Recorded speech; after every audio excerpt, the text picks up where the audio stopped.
Okay, good morning, everybody. Good morning, members of council and the public who are joining us both virtually and in person today.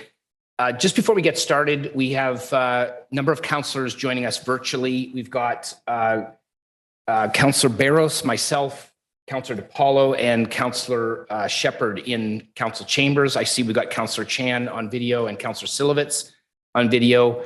Our regional local councillor Pirelli has advised that he will be joining us audio only, and I think that covers everybody. Okay, so the first item, as always on the agenda, is a call to order, and please stand for our national anthem.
Thank you, everybody. So the second item on the agenda is a public forum not to exceed 15 minutes. Mr. Clerk, I presume we have nobody signed up for that. Okay, so moving on to council announcements. I'd like to get us started off. I have three announcements to make. First of all, I would like to announce and congratulate that our infrastructure delivery division, we are proud to announce that they've won not only one, but two Projects of the Year awards from the Ontario Public Works Association. These awards were presented for the Major Mackenzie water main replacement project and the pedestrian bridge as a part of the Lennox Park revitalization project. So both of these are council approved projects that are helping to ensure that the city's infrastructure for our residents that they rely on can be enjoyed every day and is well maintained for years to come.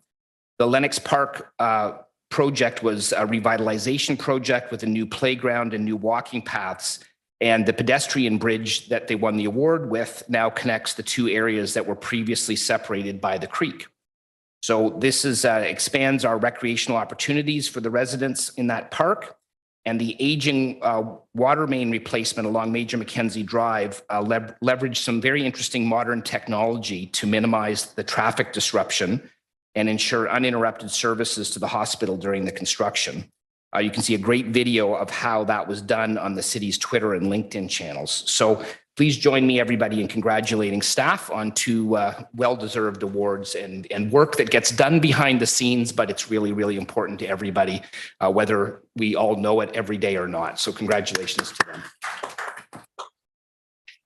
them. I also would just like to say a big thank you to our staff for the work that they did over this weekend, and I know very unexpectedly. We just celebrated Public Works Week, and I guess, with all the storm damage and this horrendous incident that happened with the storm on the weekend, our staff was mobilized very quickly, got out there and, assessed and prioritized the damage that needed to be repaired and got to work. And in the days and hours following that event, they've been out doing that work. And I do understand from briefings that I've received and the rest of council has received, the cleanup will be going on for quite some time. Richmond Hill did experience very significant damage due to this weather bomb. And although it was a very, very brief few minutes that the storm happened, the damage and the wake of that storm has been significant, not just in Richmond Hill, in other communities as well. Uxbridge being one, our thoughts go out to them too, because they certainly suffered a great deal as well, as did other communities along the line of that path.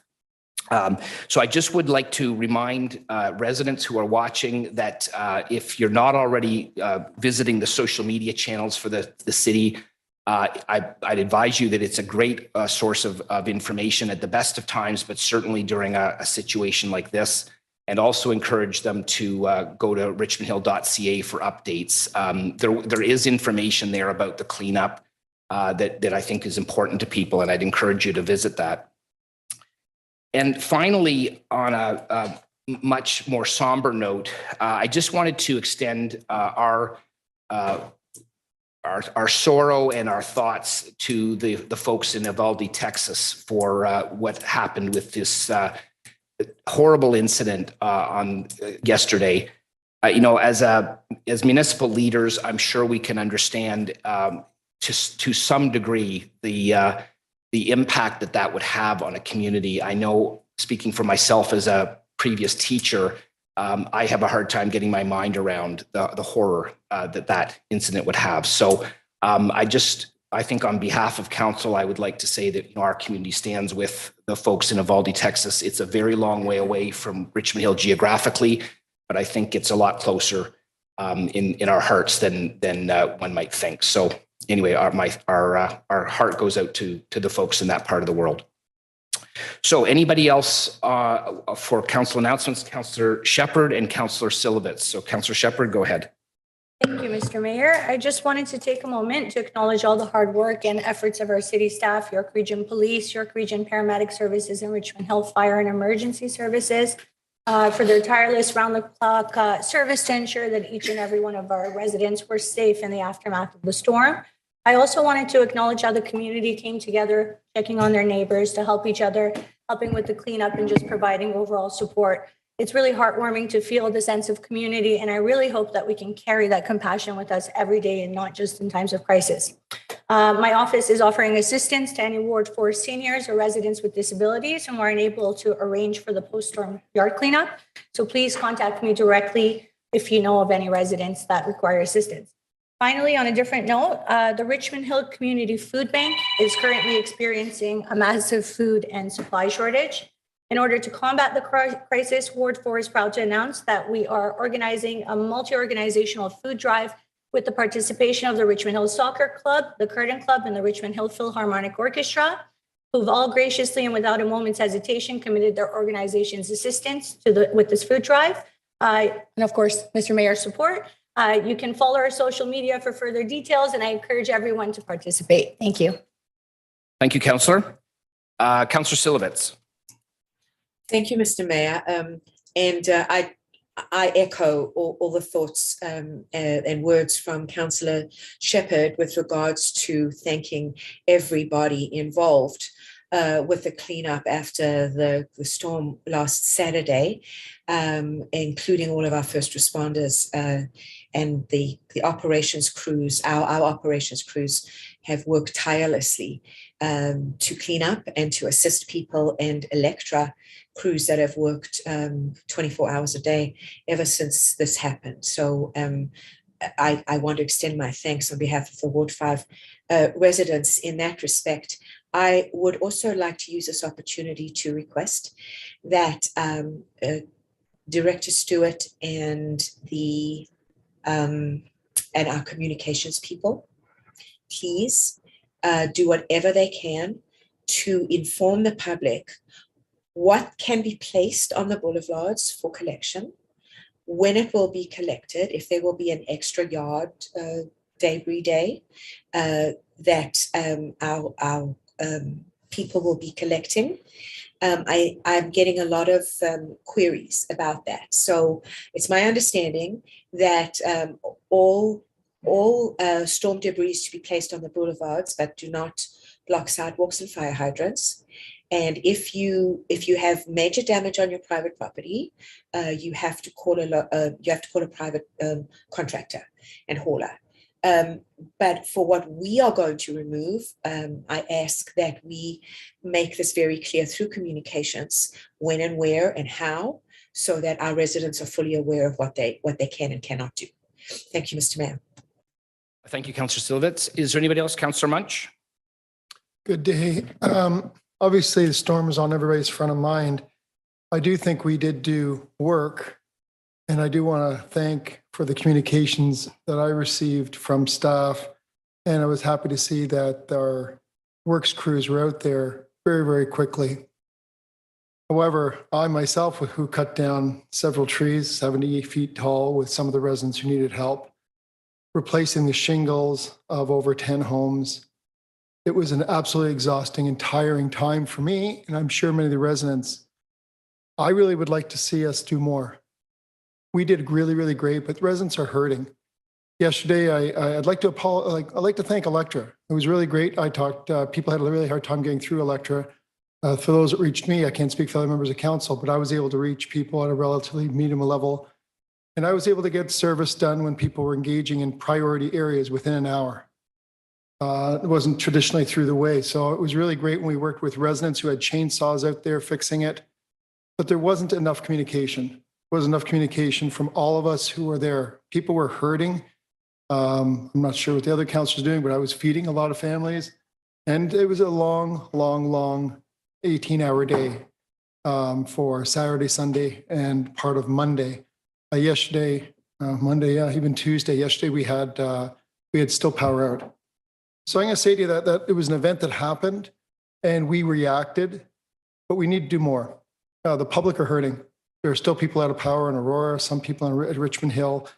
This morning, we're still out for the people I talked to on the way here today. So hold on. We did really, really great.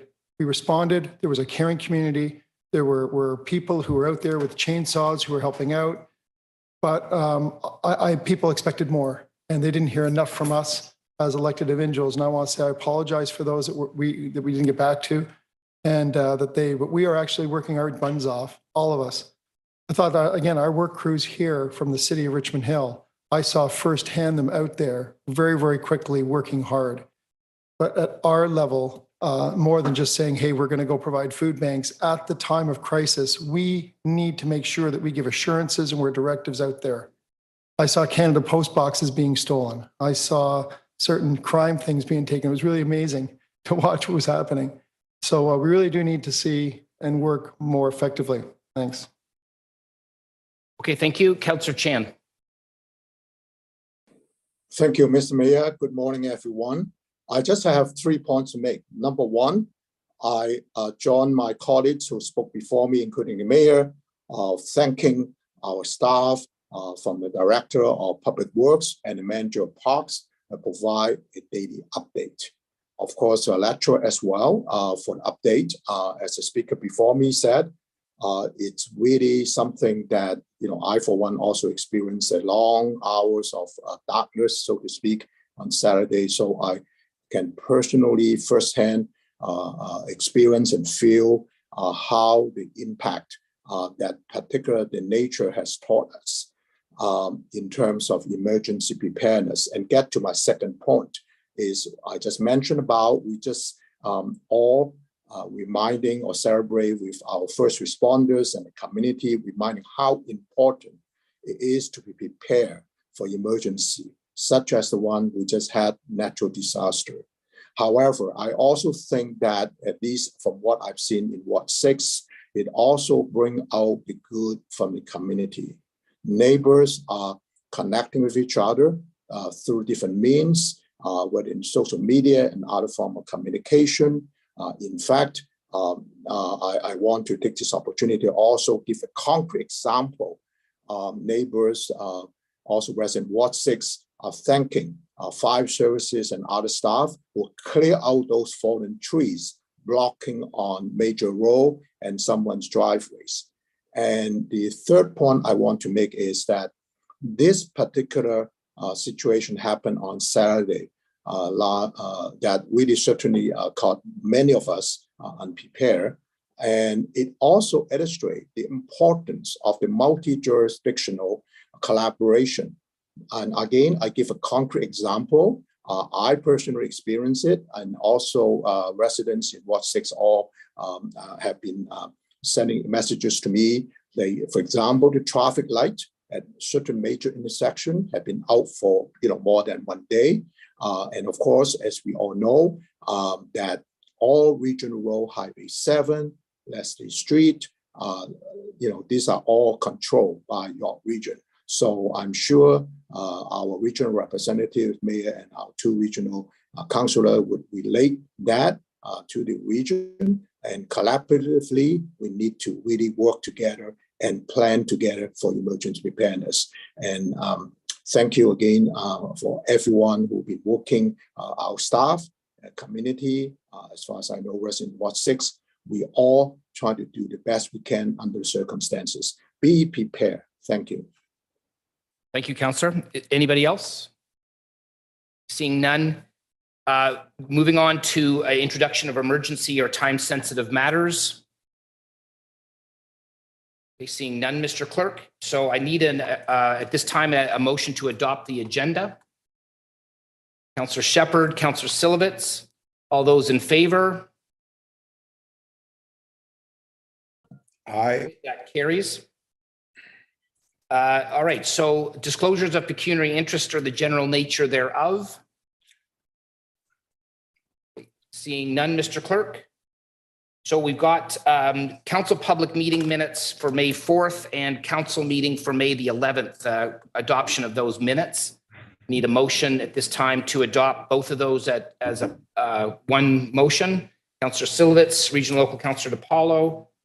All those in favor? Okay, that carries. Aye. Thank you. All right, so moving on to identification of items requiring separate discussion. We have a couple of delegations today and presentations. So we do have a couple of items already removed, but Councillor Chan, go ahead. Thank you, Mr. Mayor. I'd like to pull item number 13.9 on age-friendly community needs assessment. Okay, thank you. Anybody else? Okay, seeing none, Mr. Clerk, we need a motion at this time we can adopt, let me see here, 13.1, 13.2, 13.3, 13.4, 13.5, 13.6, 13.7, 13.8 is separated due to a presentation, 13.10, 13.11, and 12 are due to delegations, and the bylaw could be passed on. Okay, 13.10. No, I said that. 13.10, yeah. Can bylaw 16.1 go on consent? Okay. All right, so can I get a mover for those items? Councillor DePaulo, Councillor Chan, all those in favor? Okay, opposed? Okay, that carries. Thank you. All right, so public hearings, there are none, Mr. Clerk, correct? All right, so let's moving on. Our first presentation, we have two today. One is from Michelle Hambley, Executive Director, and Andy Langer, Board Member of Hill House Hospice, regarding the Hill House Hospice expansion plans. I'll get to that in a second. And the second one is a presentation from Joanne Leung, Manager of Heritage and Urban Design, regarding the Municipal Streetscape Partnership Program for Yonge and Garden Avenue and the Gateway Lighting Feature. So I'll call on Michelle Hambley from Hill House Hospice and Andy Langer. You guys can decide how to choreograph that and who wants to go first. Thank you. So ladies and gentlemen, this is a 15-minute presentation, so go ahead when you're ready. Great. Well, thank you all so much for enabling us to be here today. We're humbled and honored and really excited to be here. My name is Michelle Hambley, the Executive Director at Hill House Hospice. And of course, I'm here with Board Member, Mr. Andy Langer. So again, Thank you for having us here today. So next slide, why are we here? Our request is really to discuss potential expansion plans of Hill House Hospice. And of course, to request council to be able to work with staff and direct your team to work with us over the next few months in order to develop a specific feasibility report to be able to cover two different things and to be able to bring a report back to all of you. One would be an extended 99-year long-term lease for the property at 36 Wright Street, where we've been for the last 25 years, of course, owned by the city, and we're so thankful that we've been able to be there for the last 25 years serving the city of Richmond Hill. And the second one is to support the identification of any zoning or any planning constraints or development issues that might impede the potential expansion from our current 3-bedroom hospice to a 10 to 12-bedroom hospice. Thank you. Next slide. So just to give you a little bit about Hill House, I'm sure some of you may know about us, but for those of you that don't, we have been around for almost a quarter of a century at 36 Wright Street, and we offer comfort to residents and their families in their final weeks of life. So we offer end-of-life care and hospice care. We were founded in 1998, so actually the first hospice ever in York Region and the second in all of Ontario. We're privileged to do the work that we do. We're staffed by registered nurses. We have personal support workers. We have an amazing team of volunteers. And of course, we're led by a medical director, Dr. Brian Berger, who also works with Mackenzie Health. We care for those who are in the final process of dying.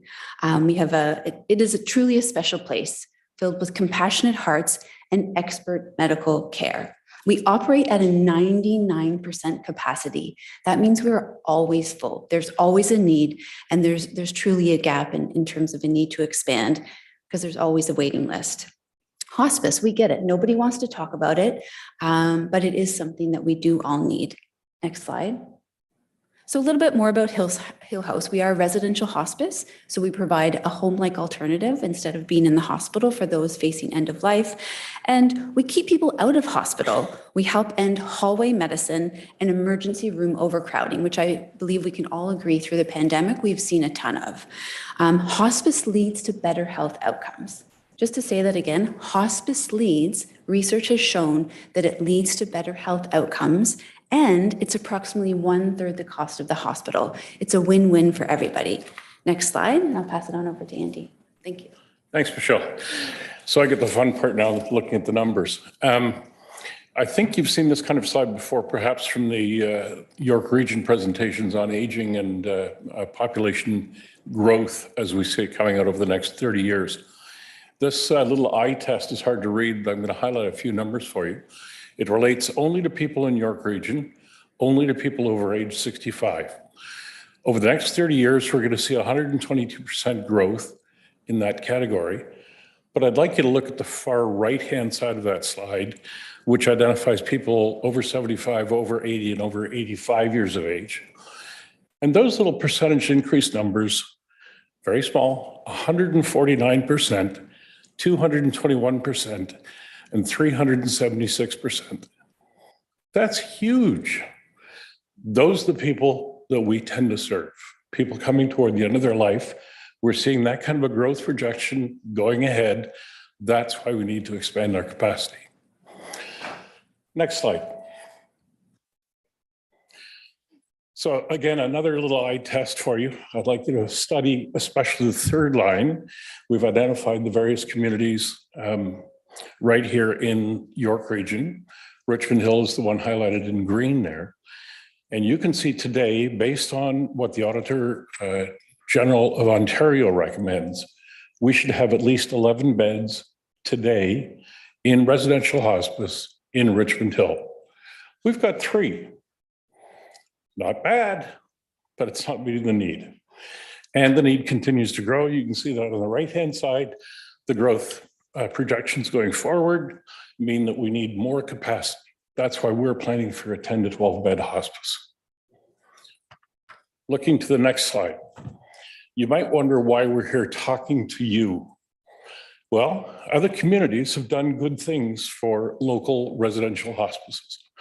And on that list is a complete list of surrounding communities and what they've done over the last several years in terms of donating land or donating money to a residential hospice. That's why we're here asking for your support and asking for a long-term commitment to the site on 36 Wright Street.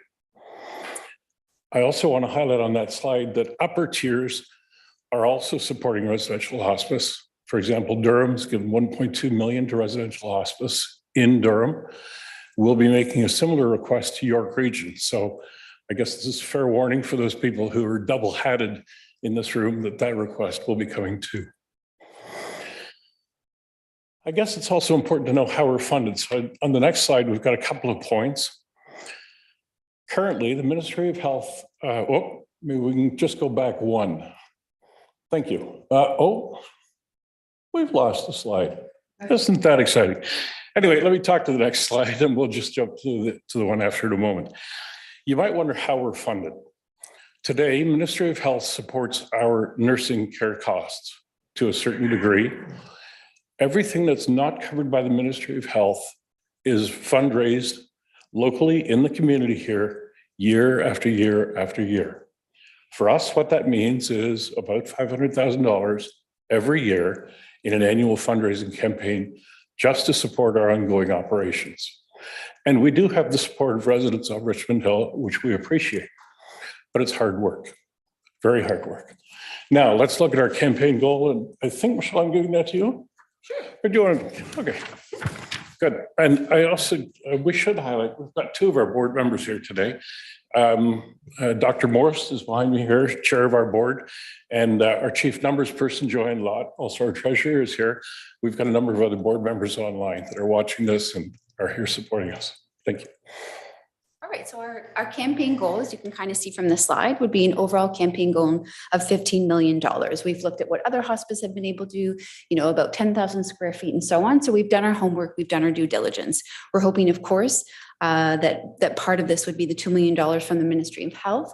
There hasn't been a hospice that has not received that. It's about $200,000 per bed. And so building a 10-bed, we would be able to receive $2 million for that. Of course, we have already there in hopes in green font, the municipality of Richmond Hill contribution, and hoping that 36 Wright Street, again, the home where we've been for about 25 years, is where we're able to maintain. And so, yeah, about $15 million in total is what it would take for us to be able to build a hospice, to be able to serve thousands and thousands of community members here within the city of Richmond Hill. So how do we do that? Well, next slide, please. Our fundraising campaign critical success factors. So we have, this is the one that Andy had talked about our funding, 60% of our nursing costs being covered, which leaving about 50% of us to fundraise through the community. Next slide. Great. So our fundraising campaign critical success factor. So for the last 25 years, we have developed a very strong model of care, an integrated model of care, working in partnership with other health providers and with other community partners. We know that they'll stand behind us and support this growth, which really will ensure sustainability. We don't want to build something and then have it not be sustainable. So that is a core component of what we'll do.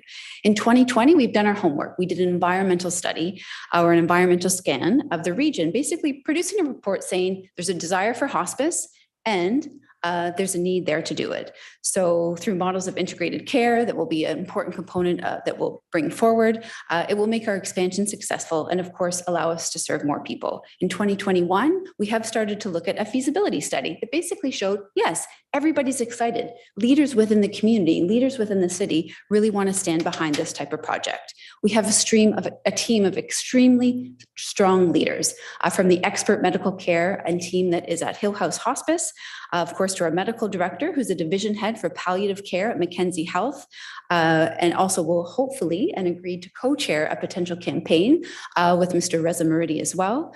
And of course, to the partners that we work with, as I mentioned, Mackenzie Health, we have a very integrated and a collaborative relationship with them already. We've continued to diversify and grow our very strong board, who, to be honest, out of all the boards that I've worked with in the past, they are so passionate, so caring, and really want to make this happen. We're known as leading experts in palliative care across the region. The team know what they're doing. Next slide. So in order to make all this amazingness happen, we really need your help. So we're looking to you, we're looking to council, we're asking council to support our expansion plan by instructing your team, asking your staff to work with Hill House Hospice to develop a feasibility report so that you can understand all the ins and outs of what this would be and bring this back to you. So there's two key areas that we're looking for the feasibility study report to cover. So it would be, of course, the provision of a 99-year lease for 36 Wright Street at a nominal sum, and the provision of zoning certainty that the planned expansion will comply with all current zoning components, etc. Next slide. Thank you. Thank you for your time today. Time is a precious resource, so we really appreciate everybody taking time to listen to us. And we hope this presentation, of course, discussions to ensue, will be a very positive outcome. Thank you. Thank you very much, Ms. Langer. Or sorry, Ms. Hambley, Mr. Langer. I'll bring this back to council at this time. This is in Ward 4, so Councillor Shepherd. Thank you, Mr. Mayor. Thank you to Michelle and Andy for your wonderful presentation. I was fortunate enough to attend your hike for hospice that took place in May, and I was moved by the people I met there and the stories I heard and the level of care and compassion your organization, provides to our community, and how you've touched the lives of so many families. Most people there had been, at one time or another, had required, unfortunately, the services of your facility, and they were so moved by what you provided that they were coming back year after year after year to support your initiative long after that need was done for their families. In Richmond Hill, as you mentioned in your presentation, we have an aging population. You noted yourself right now, there's a shortage of 8 beds based on 2021's population, and it's anticipated to grow by 122%, if I understood it correctly, based on your graph. So clearly the need is there. And I can speak for myself, and I presume for my colleagues that this is definitely something that we could all support. So I'd like to make a motion, if that's okay, Mr. Mayor. I'd like to make a motion that the presentation be received. And but before I do, can I just quickly ask a question from Commissioner Kwan? I just want to know what, in terms of feasibility, how long planning will need to come up with something. Commissioner Kwan. Thank you. Through you, Mr. Chair. Commissioner Kwan, hi, you watched the presentation. They're looking for a study, a feasibility study to see, look into the feasibility of the long-term lease, as well as any zoning constraints or requirements that need to be met. How long do you think planning will need to work with Hill House in order to come up with a report to bring back to council? Through you, Mr. Mayor, the staff, of course, have been working quite closely with the hospice already, and we're certainly pleased to continue that relationship. And we would be, based on staff workload at the present time, we could probably bring back a follow-up report sometime into the beginning, towards the end of December, or the next term of council, if that's acceptable. Okay, thank you, Commissioner Kwan. So I'd like to make a motion, please, that the presentation be received and that staff work with Hill House concerning the expansion on 2 following key areas. The provision of long-term lease on the property located at 36 Wright at a nominal rate, and also the identification of any zoning or development constraints that might be needed to facilitate the expansion of the hospice from 3 to, I believe, 12 beds, correct? 10 to 12 beds. And if possible, that the staff report be brought back to council by the end of 2022. Thank you. Okay, so if we could get that up on a screen, I'm looking for a seconder. Councillor DePaulo, I see Councillor Chan and Silovitz as well. We'll get to that in a sec.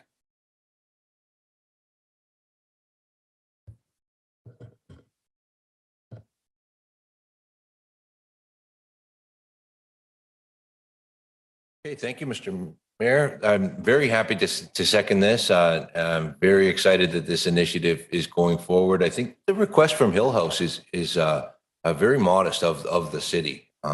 They're looking for certainty in going forward. They're looking for just permission, more or less, from council to investigate at this point. I think that's what the motion deals with and talks about.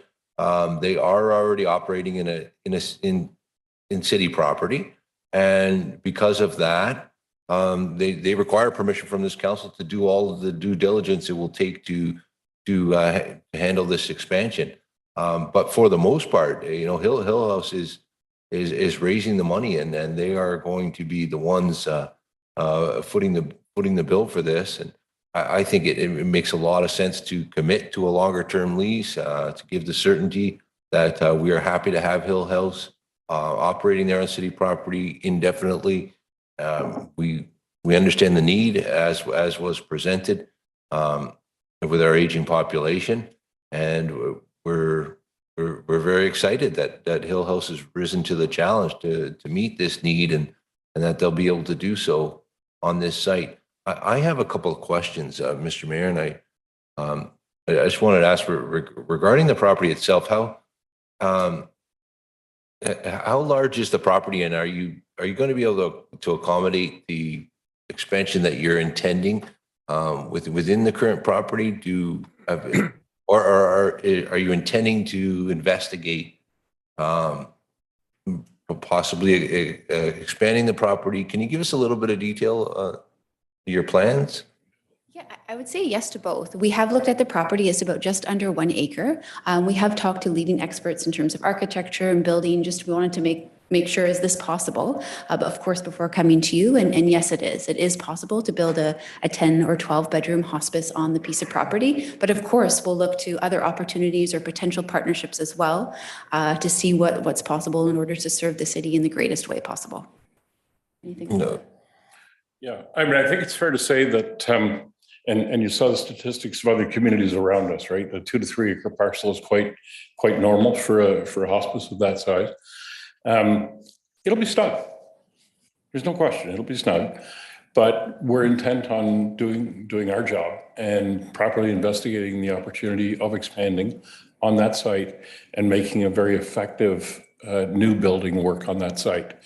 But there is work to do, and that's why we're asking for the time to do the due diligence, to do our planning work, to actually engage with an architect, to describe more completely to you with proper drawings and so on and so forth what can be accomplished there.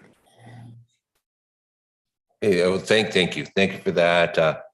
I certainly support Councillor Shepherd's motion right now as it is, but I don't think it'd be asking too much for the city to go a little bit further and to help you with the size of your site.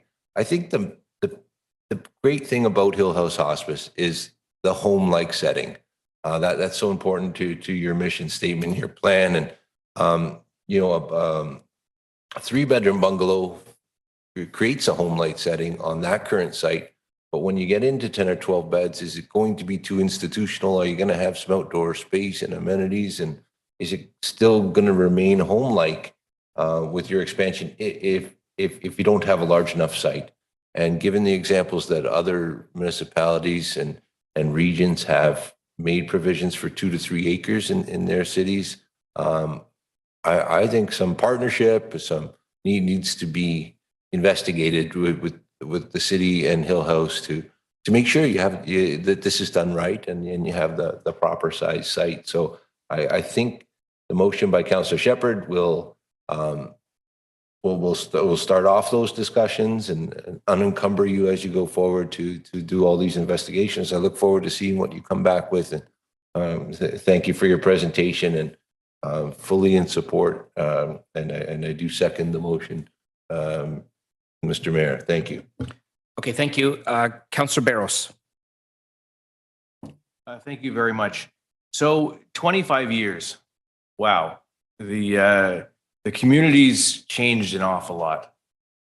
And Hill House has changed a bit.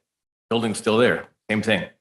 Along the comments of De Paula, I would question if this is the right location for another 25 years.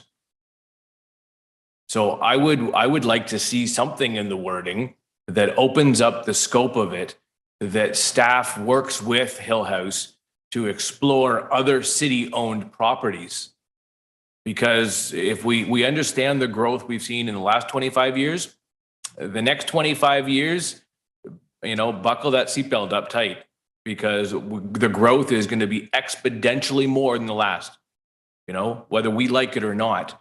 That's what the province is giving us. So I just question, we might be able to squeeze 10 beds in there, but 10 years from now, you might be going, oh my goodness, what have we done? So I would like to see that, Councillor Shepherd, Deputy Mayor DePaola, if you guys could open yourselves up to putting that wording in there. I think we'd be doing Hill House Hospice a disservice if we kept them shoehorned into that particular property, and not looking at the opportunities of others. I think of the Phyllis Rawlinson Park. What an amazing facility. I'm sure we could skive off a piece of it to have that tranquil setting and have room for growth. Yeah, you might only build 10 beds now, but you have a property that you've got lots of room for additional additions on. So that's my thoughts and commentary. If we get there, great. If we don't, at least I said it, and we can look back later and go, well, we should have. Thanks. Okay. Councillor Silovitz. Sorry, Councillor Silovitz, and then I've got Councillor Chan, and I see Councillor Pirelli's virtual hand as well. So go to you first, Councillor Silovitz. Thank you, Mr. Mayor. I fully support this. I want to commend Hill House Hospice for coming forward with this, because it's very important that this is on our radar. It's very important that we start this discussion. So I fully support the local councillor as well. I'm a long-time supporter and cheerleader for Triple H, and I know that the work that they do is incredible. Sadly, I've known a number of people who have spent their last days there. But on the other side of the coin, I also know those families of those people, and they were treated with such compassion and caring that a house such as this, a location such as this, is imperative to its setting. So I definitely support us seeing whatever we can do on this particular property. And I agree with Regional Councillor DePaola that it's possible that if you do put 11 beds in one place, or 12 beds, that it does become a little bit more institutionalized. I agree with that, but I do believe we can, if it's all built on right, it can be built in such a way that it's still a house and a home, and that's what Hill House Hospice strives for. So with regards to what has been said before, I believe the B2 of this motion covers that, and anything that our staff needs to discuss with Hill House Hospice with regards to other properties that are possible, I'm sure that that's covered there. So I thank you for bringing this forward, Councillor Shepherd. Thank you to Edie Hamley and board member Langer. You gave us an excellent presentation, and I look forward to continuing to support and cheerlead for Hill House Hospice way into the future as its needs are met with our growing population. Thank you. Thank you, Councillor Silovitz. Councillor Pirelli, and then Councillor Chan. Thank you, Mr. Chairman, and thank you to Hill House Hospice for their presentation. I was listening very carefully, and the one thing that struck me as most important is that there was an Auditor General's report that identified the need for 11 beds. So through you, Mr. Chairman, to one of the presenters, what was the time frame that those beds were needed? Whichever one you'd like to answer, go ahead. Yesterday. So based on current population, I believe as per the census of 2021, it would be 11 beds is what's required for the city of Richmond Hill right now. And then the other aspect of the other Excel showed what the projections would look like or what the need would look like, I believe in 2041. Thank you for the question. What was, sorry, I apologize. What was the need in 2041? Projected? The projected need in Richmond Hill in my eyesight is 14. Okay, so in 2041, that's less than 25 years away. The other thing that I heard that was very important was that you're looking for a 99-year lease. So when I add the two, I find a big disconnect. And the disconnect is that if you're going to plan on being there for the next 100 years, and the space doesn't allow you to grow, we're already behind the 8 ball. We're already behind trying to catch up. And I think by the time we build a 11 bed, as you say, it's already out of context. In other words, we'll already be behind by the time we build it. So, to follow up on what Councillor Barrows said, I think this council needs to take a stronger approach to meet the needs of the community. By 100 years from now, we're going to need a lot more beds than we have. And we all know that although we want to maintain the home-like setting, that's, I think, imperative, especially in our last days. We also want to recognize that we need to be efficient about it. And having it all in one location makes it more affordable, more efficient, and we'll be able to serve more people. I think right now, what we need staff and Hill House Hospice to look at is to have a bigger plan. And we need to accommodate, I think at this time, at least the 20, at least 20 beds, so that we're not falling behind. And I think we need to do it in a way that we can grow from there, if necessary, in the same location. One of the suggestions that was made by Councillor Barrows was Phyllis Rawlinson Park, for example. What a beautiful setting. Something along the lines of maybe some of the heritage houses that we currently have throughout the city that people want to remove or transport could be brought there, and we could use those homes and create beds in actual homes. These are just ideas. I haven't given it obviously a lot of thought like Hill House Hospice has over 25 years, but I think that staff need and Hill House Hospice need to look at those types of options. I don't think they're thinking long-term enough. 11 beds is not going to cut it. We're already behind. It's like buying the latest iPhone. By the time you buy it, it's already obsolete. I don't want to do that in this case. I want to make sure that the needs of the community are met. And I don't know if 36 Wright is the right location, pun intended. But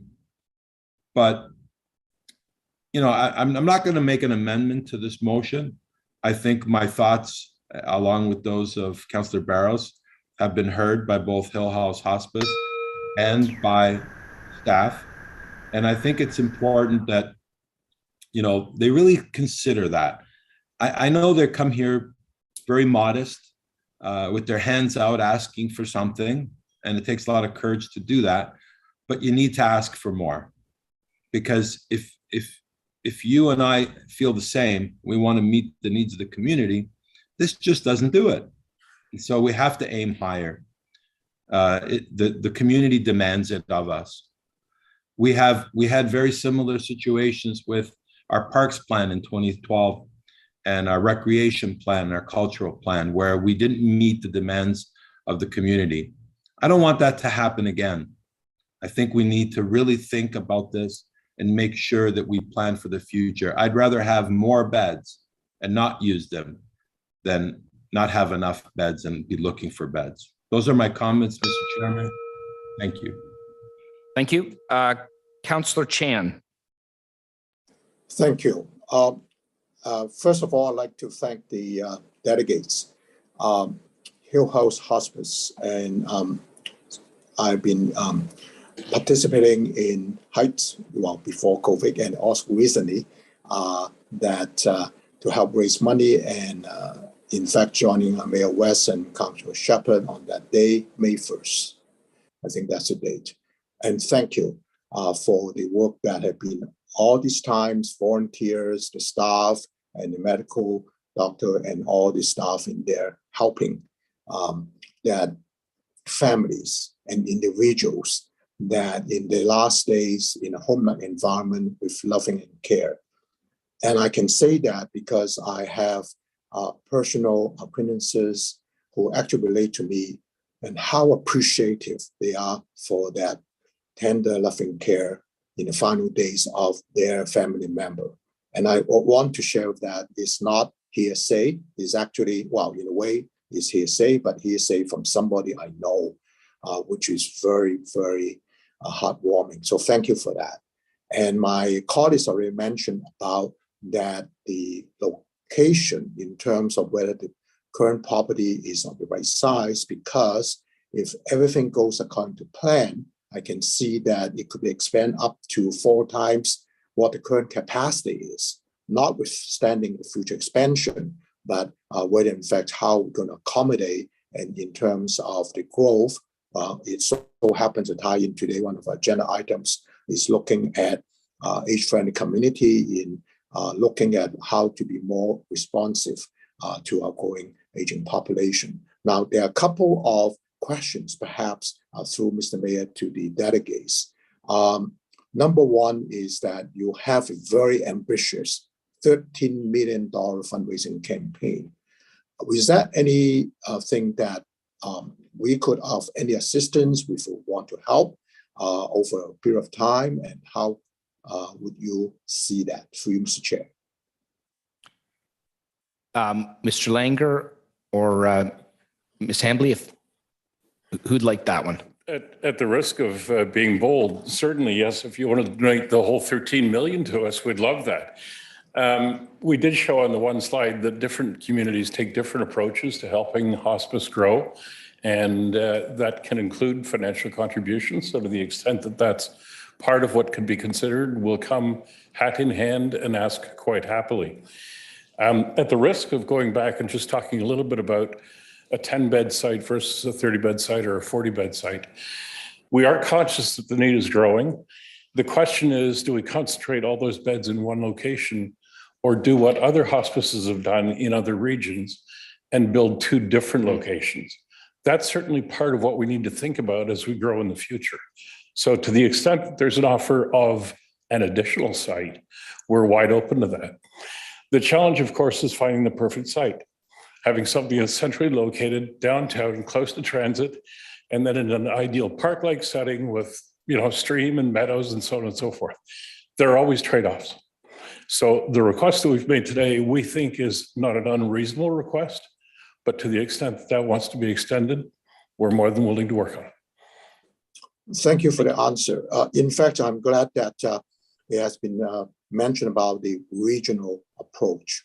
And I did know that, and in fact, it's a foresight that 25 years ago, Hill Hospice is the first, if I remember the slide correctly, first hospice set up in York region. And also one of your slides, and it's also alluded to just now, is that regions such as Durham actually has played a very active role in terms of supporting the hospice in that region. So again, talking about when it comes to supporting hospice, and I think there's no boundaries. And I think that's one consideration is certainly that to the extent that our regional colleagues, including mayor, perhaps that's an issue to be raised at the regional council table. And to what extent, in addition to what Richmond Hill can do locally to support our local Hill House Hospice, the first one established in York region, encourage that York region come to the table, and that's already quote unquote precedent set by other regions in Ontario, and together we could work to help. 30 million is a big number. You certainly have to get some wealthy donors to write a check for that. I'm not one of them, unfortunately. So I wish Hill House Hospice all the best, and to the extent that not so much as a counselor, as a member of the community, if I could have help in any way, in particular reaching out to our diverse communities in helping to fundraise in all kinds of respect, I'll be more than happy to do it. Thank you very much again for the presentation. Thank you for the providing care for our community, for those people in need, and for many families, at least one or two that I know of, and they have been very grateful. It's so heartwarming to hear that. Thank you very much. And I'll be supporting Councillor Shepherd's motion, and thank you, Councillor, for bringing that up. Thank you, Mr. Mayor. Thank you, Councillor Chan. Councillor Munch. Good day. So I'm having a little bit of a different perspective like others. If we have a need, let's solve it and let's try to get towards it. I don't think this does it. You said it yourself, you're reaching out to other levels of government, that other councillors said that the current need when you get done is not going to meet your objective long-term.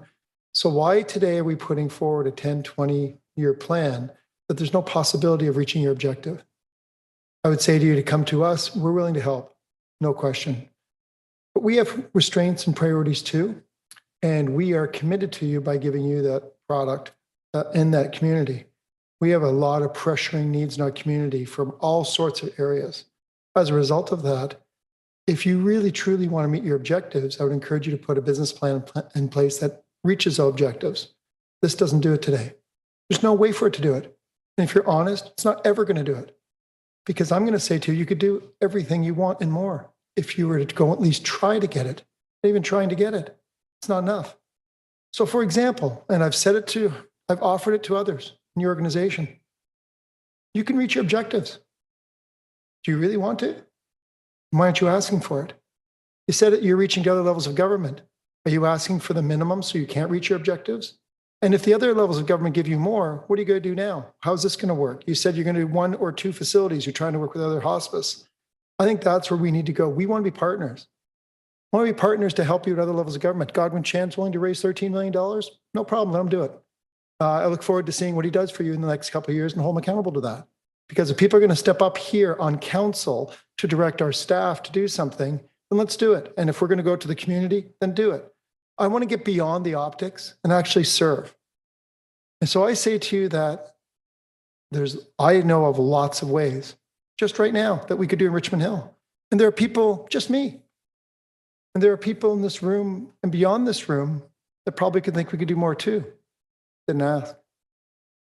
So this is a nice feel-good exercise, but we're not serving your clients. We're not serving their needs. We're not serving our community needs. Richmond Hill declined in population. So when you say that you looked at the 2021, in 2021, we had less people in 2017. Does that mean you're going to be declining relative to your 2017 plan? Or what happens if 2027, we actually decide to reach our objectives so that we can try to get there to try to serve you? So I'd say to you that I believe that we can get to serve the clients, not everything you want. Big difference between want and needs. I'd like to be in a tranquil setting, in a park area next to transit with, little rent. You'll never reach your objectives. At $8 million an acre, going to $24 million an acre, going from 5 beds or to 12 beds is what I see here. I really would like to see more. I too know people have been at the hospice and done well, and I too have supported it by going into your fundraising walks and what have you. I think we could work a lot more effectively together. For you to make this presentation to different levels of government, to make it to us, it's disjointed. And then you guys yourselves are saying it's not going to reach your objectives long term. So why are we doing this? Because you're saying you want to start somewhere and go forward. Well, if you get a 99-year lease, 99-year, what happens if down the road you say, you know what, we got this 99, we're going to use it as leverage, or how are we going to do it? I'm going to say to you, I really think we could do more. For example, we had a building that we owned. We demolished it because nobody asked to use it in the last 2 years. You may not have known that. Members of council may not have known that. Nobody asked, nobody cared, so we just demolished it. We have a housing crisis here, crisis. According to Ontario, not Richmond Hill, but according to others. So I say to you, no problem, but you could have done more. And I wish you'd done more, because I really do think you do good work. I think it's needed, and I think you offer great value. While I was here today, I reached out to other levels of government. While you did your presentation, I reached out to other levels of government. And I asked them, hey guys, you know about hospice? What's going on? And I received some communication back. Happy to help you. Happy to look forward to it. I'm telling you, if you think bigger to reach your needs, there's a possibility. And engage partners who really want to work with you on your terms to work for our shared goal of reserving this community. I don't believe this motion does that. As a result of that, I am going to vote no. Politically, we all want to vote yes. But I care so much about your people. I care so much about you to show you that I care. I'm going to vote no to tell you, you could get more. And I'm willing to help more. And I've offered it in the past. You guys didn't take up on it. Thank you. Okay, thank you. All right, is there anybody else on the first round? I'll just make a few comments. Thank you for coming. And you know, I've known about hospice for a very long time. I actually do have a vague memory of being there very, very close to the time where you opened. And I do also remember at that time not knowing what hospice was. I certainly have learned that since. I've heard in my years as a Ward 4 councillor in that area, I've heard many heartfelt thanks to the services that you provide at a time that is no more urgent than the time that you provide those services. And I also have heard a few stories of people that weren't able to access the service because you were full. And you know, and that's really speaks to the needs. And I know that the staff in your organization has worked very hard, quietly sometimes, but very hard to provide the services to as many people as possible. You know, and it's not an easy job. I totally understand that. I do remember my mother being a palliative care nurse for quite some time, and I thought at that time when we were a lot younger, thinking that is a really hard job, and you guys do that every single day. So thank you for the work that you do. I think that this motion will go a long way to make the road in front of you more clear. And I think that's really what I think in speaking to folks from hospice over the years, that that's the need right now. The number of beds that you ultimately are going to be providing is based on the need, and you've made projections as to you know, what that need is. And I mean, and no one knows the needs of running a hospice better than you guys do. And I'm completely aware of that. So I think what I am going to see, and I agree with a lot of what's been said, not all, but a lot of what's been said today, that, you know, this will embark us on a journey to see what the possibilities are and to see what the, you know, the medium term and longer term possibilities are.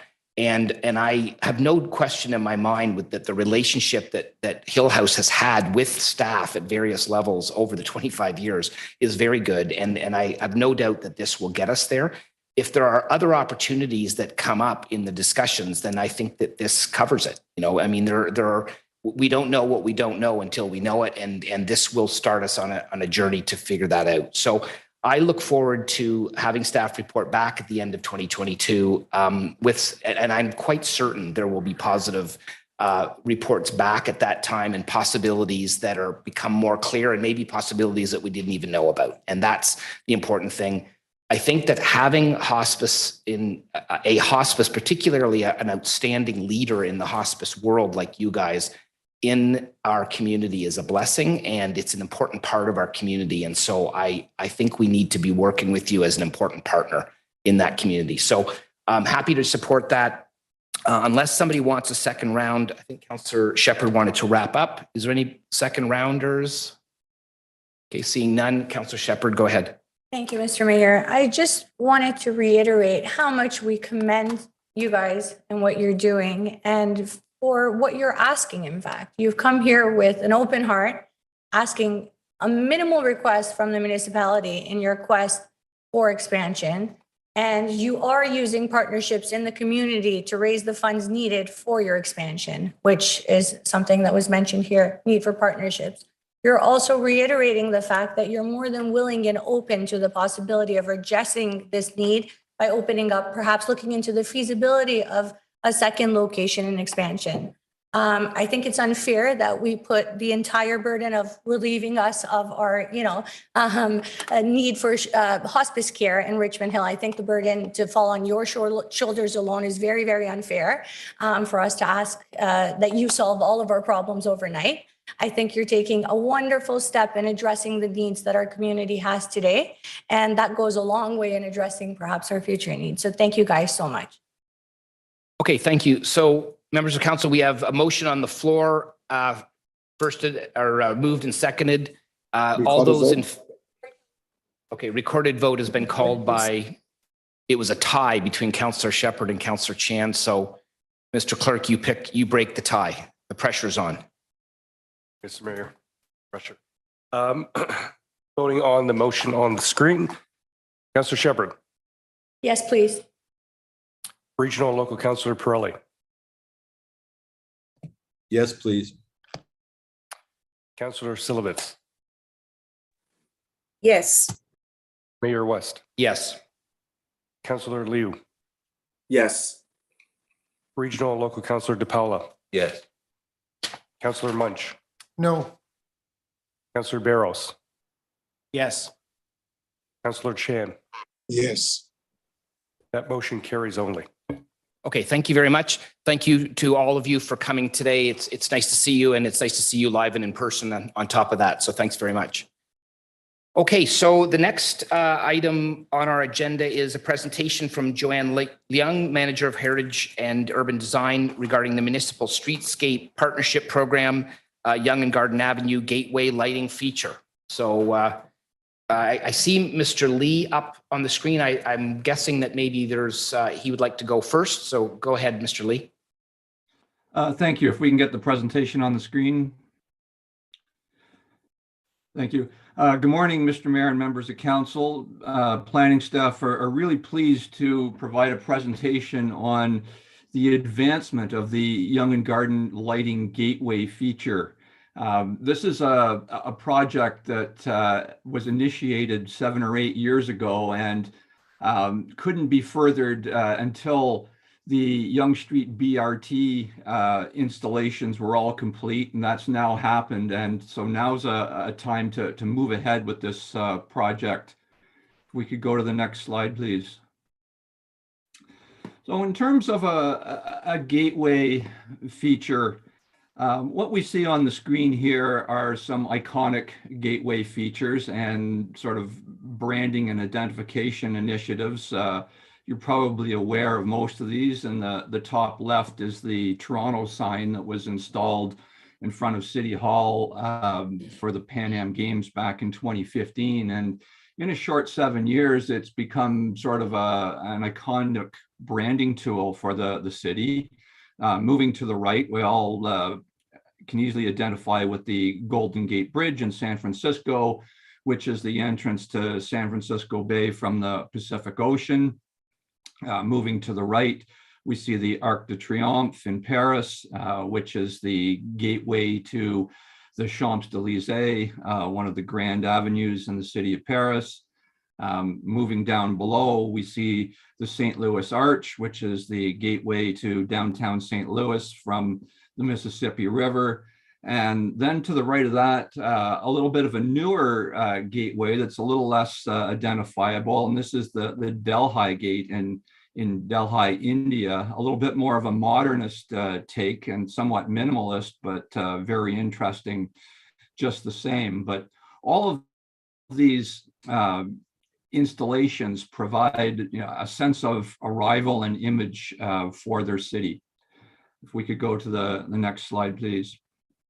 So in terms of the benefits of a gateway feature, something that provides a sense of arrival is very important to any community, any area, to a municipality. Something that's shows that you've arrived in Richmond Hill, something that's a little bit more than just one of those blue provincial highway signs that describes the amount of population that a municipality has. There are other sort of smaller gateway installations in various municipalities, including Richmond Hill, but not something of any sort of noticeable scale. The next benefit is to provide some distinction for the area or for the municipality. In many municipalities, particularly around the GTA, where there isn't a separation from one municipality to the other, it's really hard to tell that you've gone from Markham to Richmond Hill or Vaughan to Richmond Hill or Oakville to Burlington or wherever. Providing a distinct gateway feature can help you do that. You understand sort of where you are, that you've entered a new community. It provides a lot of interest and identification. Moving on to identity, as I showed in the last slide, interesting gateways can provide a bit of branding, a bit of understanding of a sense of place. And it's something that we can often sort of rally around or identify ourselves with, that this is Richmond Hill. And in some of the subsequent slides, I'll show you sort of the locational aspects and how visible any sort of installation will be in this particular location. When it comes to a sense of pride, we've got a lot to be proud of in Richmond Hill, but sometimes we don't sort of show it. If you've got a great new dress or suit, why have it in the back corner of the closet where no one gets to see it? You need to sort of wear it. And in a highly visible location like this, if we came up with a very interesting installation, it shows off our pride and what we've got as a community. Next is, in terms of a public art installation, this is not specifically a piece of public art, but it can certainly double as one. We don't have a lot of public art in Richmond Hill, but we can kind of kill two birds with one stone by having both a gateway feature that is artistic and provides that piece of public art.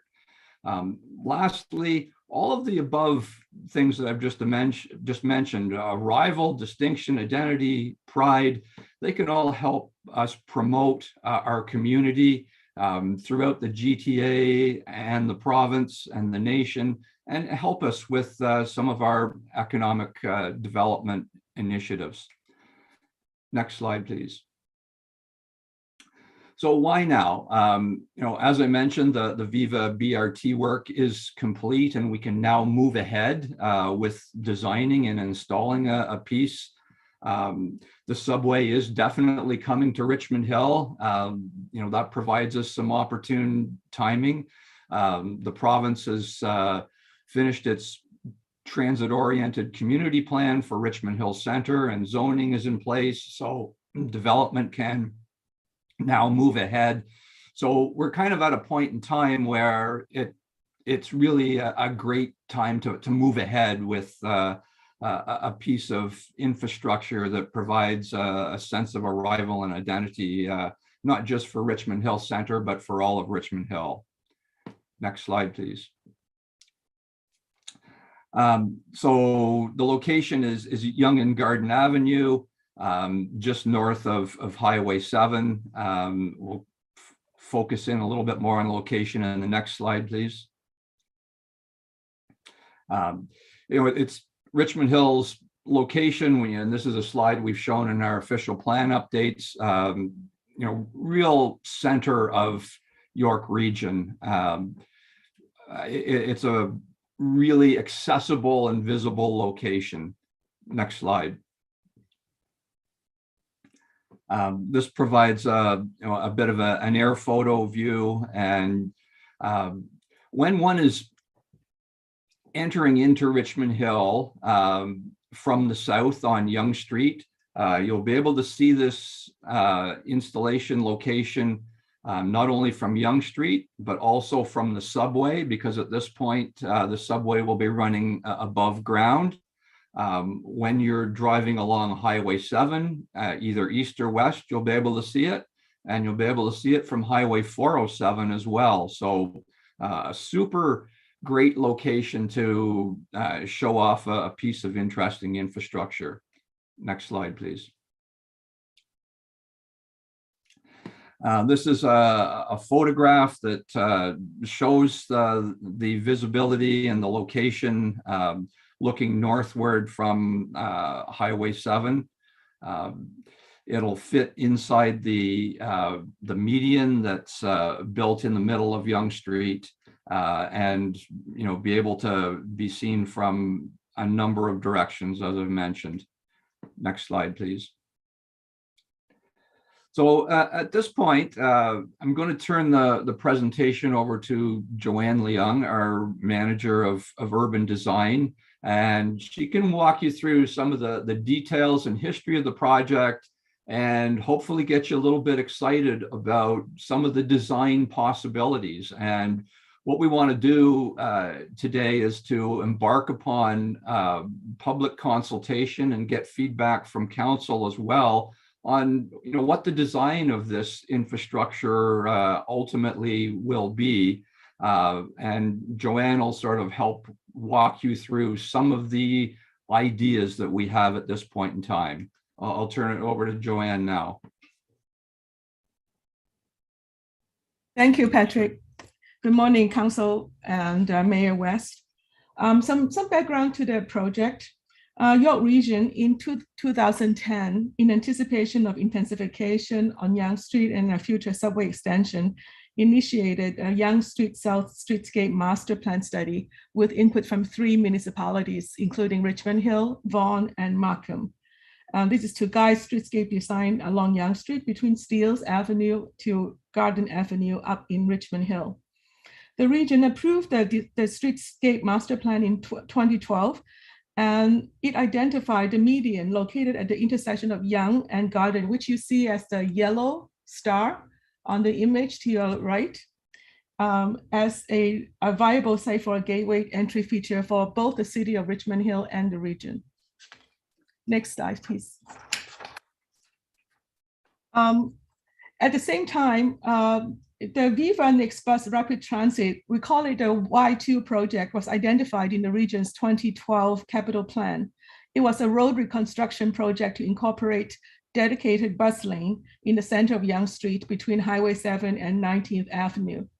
So in addition to creating a dedicated bus lane in the center of Yonge Street, the Y2 road reconstruction could also allow for enhancement of the Yonge and Garden intersection median to provide for a base for the proposed gateway feature. In October 2013, City Council approved the principle of the Yonge and Garden Gateway project, which was envisioned in the form of a series of 6 vertical lighting elements, 8 to 10 meters in height, located in the Yonge Street median as shown. The landscape and base area were approved by the city as phase 1 of this project to be incorporated into the Y2 Viva Road reconstruction work, so that we would be able to participate in the 50% cost sharing funding that the Municipal Streetscape Partnership Program that offers. Next, please. Next, yeah, please, thank you. Construction of the Viva Next project began in 2015 with the construction of median and streetscape components beginning in 2019. So you see that in front of you are some of the components based in the earlier master concept and the components that is being constructed. Next slide, please. And this is some of the seat wall that we are proposing. Next slide. And now you see that it is actually completed. The entire Y2 project, including phase 1 of this enhancement work, was completed in late last year. Next slide. including the base median that was constructed with electrical outlet inserted in the base for future installation of phase 2, the lighting elements. For phase 1, the region has in total contributed 50% of the enhancement costs of this project through the Municipal Streetscape Partnership Program. Next, please. We are here today to describe to you the phase 2 of this project. The phase 2 of the Gateway project includes the detailed design, manufacture, and installation of the vertical multi-unit lighting element at the median.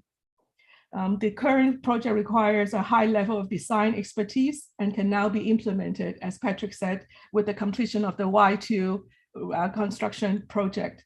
The phase 2 project will qualify for 30% of the MSPP cost share funding. Next slide, please. Today, we are here to seek Council's consideration of a public consultation strategy to solicit input towards an ultimate design and the construction of the project. As well, we want councils to consider and approve the application for the regional municipal partnership program to implement this project once the final design has been confirmed. Next slide. We are proposing to consult with the community on design ideas and themes over the next few months. And having heard from the community, our consultant will develop the ultimate design. The consultation is intended to initiate during the month of, and the it includes a web-based consultation with a survey, some written submission from the public, and a potential online open house on revised design. Staff will report back on the result in September of 2022. Next slide. I think that we are slightly running out of time. I'm going to run through this very quickly. The following are three design ideas that we have come up with to introduce the topic and to start the conversation of the design going. The final gateway feature will have to fit in with the base area in the center of the Yonge Street median. Next slide, please. The first, the design idea so far, we were inspired by the cultural heritage of Richmond Hill. Next slide. And the natural heritage of Richmond Hill. Okay, Ms. Leong, sorry, can I interrupt? You're right, the time is up. I think it's important that you finish the presentation, but I think you're out of sync with your slides right now. If I'm not mistaken, Mr. Clerk, you should probably be on slide 21 at least by now. So Ms. Leong, if you can wrap it up as efficiently as you can, that would be great. Thank you. Go ahead. So the design idea number one is actually a combination of using the geological formation of the Oak Ridges moraine, as well as the reference to Richmond Hill's rose industries history. And the next slide. As you see, the lighting feature will actually incorporate the laser cutout of the roses on the metal panel on top of the vertical element, and the lighting will actually show through illumination shadows of the roses onto the street. Next slide. Design idea number, the next slide again. Design idea number two is inspired by the natural vegetation of Richmond Hill. And next slide, please. The vertical component is surrounded by circular lighting elements that can utilize a color wheel technology to be programmed according to what we like to see in the public space. Next slide. The next one. And design idea number three is another inspiration from the striation of the geological layers of Oak Ridges, as well as a reference to Inukshuk, a landmark element that is, was initiated by the Inuit civilization of Canadian North. Next slide. It is also featured with various lighting features as well. Next slide. And next slide. So in terms of financial implication, phase 2 of this project will be eligible for a 30% cost share contribution from the region. At this point, the 3 design is estimated based about 1.5 million for each of the design as an estimate.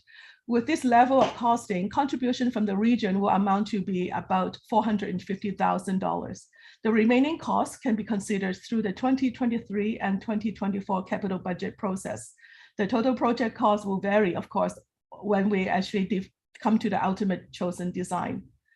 We are also eligible to utilize the community benefit charges. The CBC charge is a replacement of the Section 33 from the Planning Act, and it allows for the municipality to utilize the fund for growth and intensification. Next slide. This project actually aligns with 2 of the council's strategic priorities. The first one is a strong sense of belonging by establishing the city's identity through a gateway lighting feature. And second, it demonstrates fiscal responsibility by reducing the enhancement cost by 30% through the region's cost sharing program. That is all for today's presentation. Thank you. Okay, thank you, Ms. Leon and Mr. Lee. So we'll bring this back to council at this time. And this is with regard to 13.8. Councillor Silovitz, I saw your hand. I'm presuming you would move the recommendation, and Councillor Chan, you'll be next. Go ahead, Councillor Silovitz. Yes, thank you, Mr. Mayor. I'll gladly move the recommendations. And I thank staff for bringing this forward. It's lovely to see how the plan has evolved in 10 years. So thank you so much. I look forward to the public consultations and input. I think it's going to be a very interesting discussion. I also, from my position, I prefer option number 3. If we're looking at the 3 options, option number 1 is lovely as well, but I don't like those blade things at the top. Perhaps it's possible to incorporate some of the design of 1 and 3 together, because I like the idea of having a rose motif as well. So I think it all gels beautifully together, and there's no question that this particular location deserves a beautiful gateway entrance from the south into Richmond Hill. However, I do want to mention that we have another major entrance into Richmond Hill, which comes from the north. So I know that we are beholden here to a lot of money coming from York Region, but perhaps there could also be further discussions with the region to bookend the south with the north, where we border with Aurora, with either something similar or something smaller. Like, it doesn't have to be the same. It doesn't have to be the same expenditure. But I do believe that the north deserves some kind of gateway as well, because it is. So thank you again, and I look forward to the continued discussion and this coming back to council, and as we move forward. Thank you very much to staff. Thank you, Councillor Silovitz. Councillor Chan, and then I see Councillor Barros after Councillor Chan. Go ahead, Councillor Chan. Thank you very much. Just to confirm, I believe Councillor Silovitz moved the motion to receive and forward with the recommendation. I'll be happy to second that. Yeah, this is a long time coming. Well, not as long as a campaign for the subway, lobbying for subway, but it's here and it's getting closer. So it's really happy to see that we actually now have 3 design concepts. And I have to say, personally, reacting to the presentation today, and thank you, Mr. Lee and Mr. Liang, because when I was looking at the presentation content previously before the meeting, it's not the same kind of visual impact as I'm seeing today on presentation. And on that basis, personally, I feel really enlightened to see the I guess option 2 and 3, particularly reminds me of the bridge at linking between Waldrick Road East and Night Star, because when that bridge particular was being brought as a concept in the Ward 6, and there's some uncertainty as to, the first bridge that is all full of steel and metal, and it's going to light up somewhat in the nighttime, where the neighbors or residents over there would have an issue. Now, in this particular case, I presume that Yonge and Garden, which is going to extend the east and west of Yonge, might not have an issue in terms of the lighting potential impact or complaint, so to speak, from nearby residents. I do want to raise a question or maybe clarification to the extent that either Mr. Lee or Mr. Lau can respond to through Mr. Mayor, is it touches on the community benefits. We just had yesterday a special council meeting talking about getting input on the potential of, well, not potential, the future community benefits bylaw.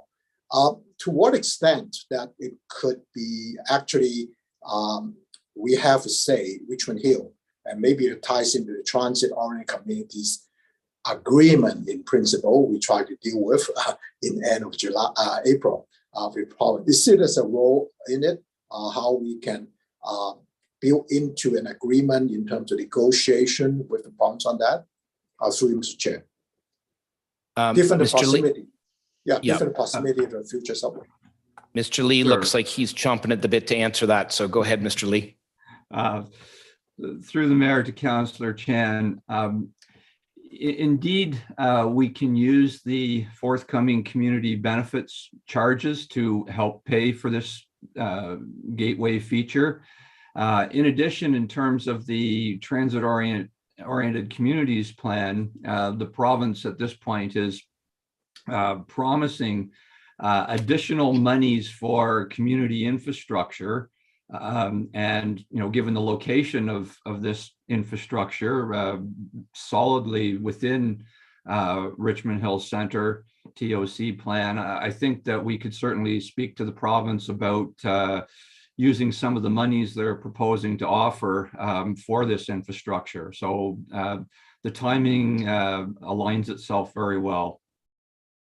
Thank you very much for that answer, and I'm very pleased to hear there's a potential other funding sources to Ash to the region, so that at the end of the day, in terms of the city of Richmond has to pay that about $1 million, maybe less, hopefully substantially less, and to the extent that maybe also opportunity for looking at the federal level, and particularly if there's any kind of features that perhaps could be looked into from an energy efficiency standpoint, and hopefully there may be some potential there.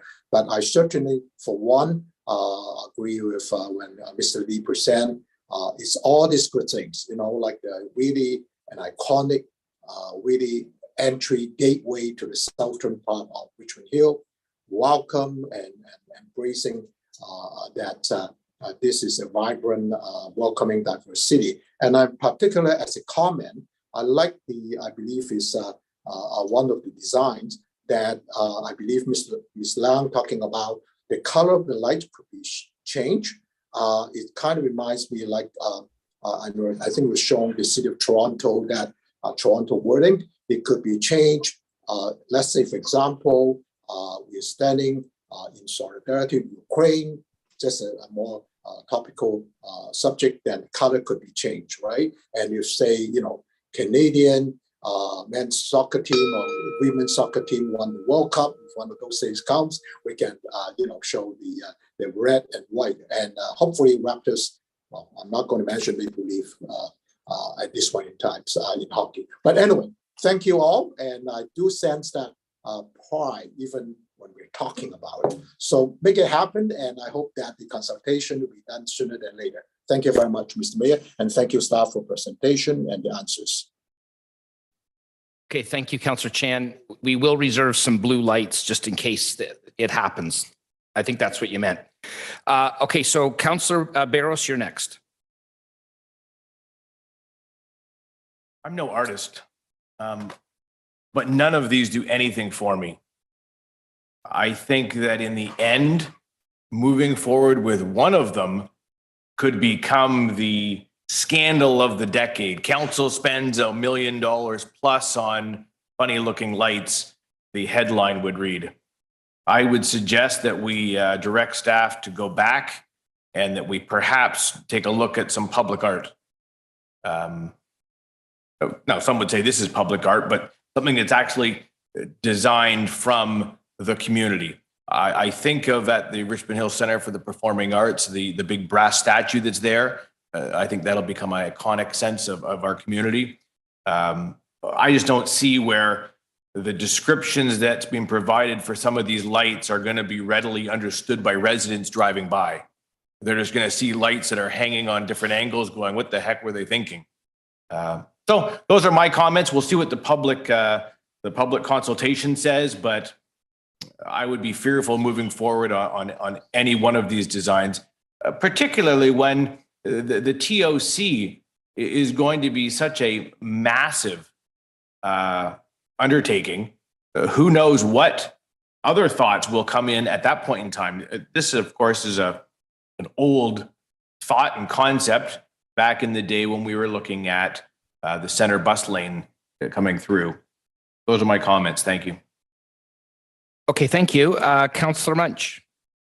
Good day. Brainstorming's always tough. Good design, good idea. A close friend is the one that designed the Toronto icon there. I have a lot of history, and I was speaking with one of the councillors about that a little while ago. So my impression is about branding and about an identity. I like lots of the design. I just don't see a lot of the branding of Richmond Hill. What is the brand of Richmond Hill, and how is this reflective of that? I'm worried about the maintenance in the long term and the iconic feature for generations to come as part of where it's going to be. The gateway to Richmond Hill is mentioned one. Is it south? Is it north? Is it east? Is it west? So what is Richmond Hill? And what happens if Richmond Hill in the future becomes a little bit different in terms of governance than it is now, which is not unplausible? So how is this going to reflect long-term, and how is it going to reflect on our history? Some of the prescriptions I've done right now don't reflect any of that. So I would say to you, I look forward to the public consultation, hearing what's happening. But I think really as a context, I really think we have to look long-term on what are we and what were we and where are we going?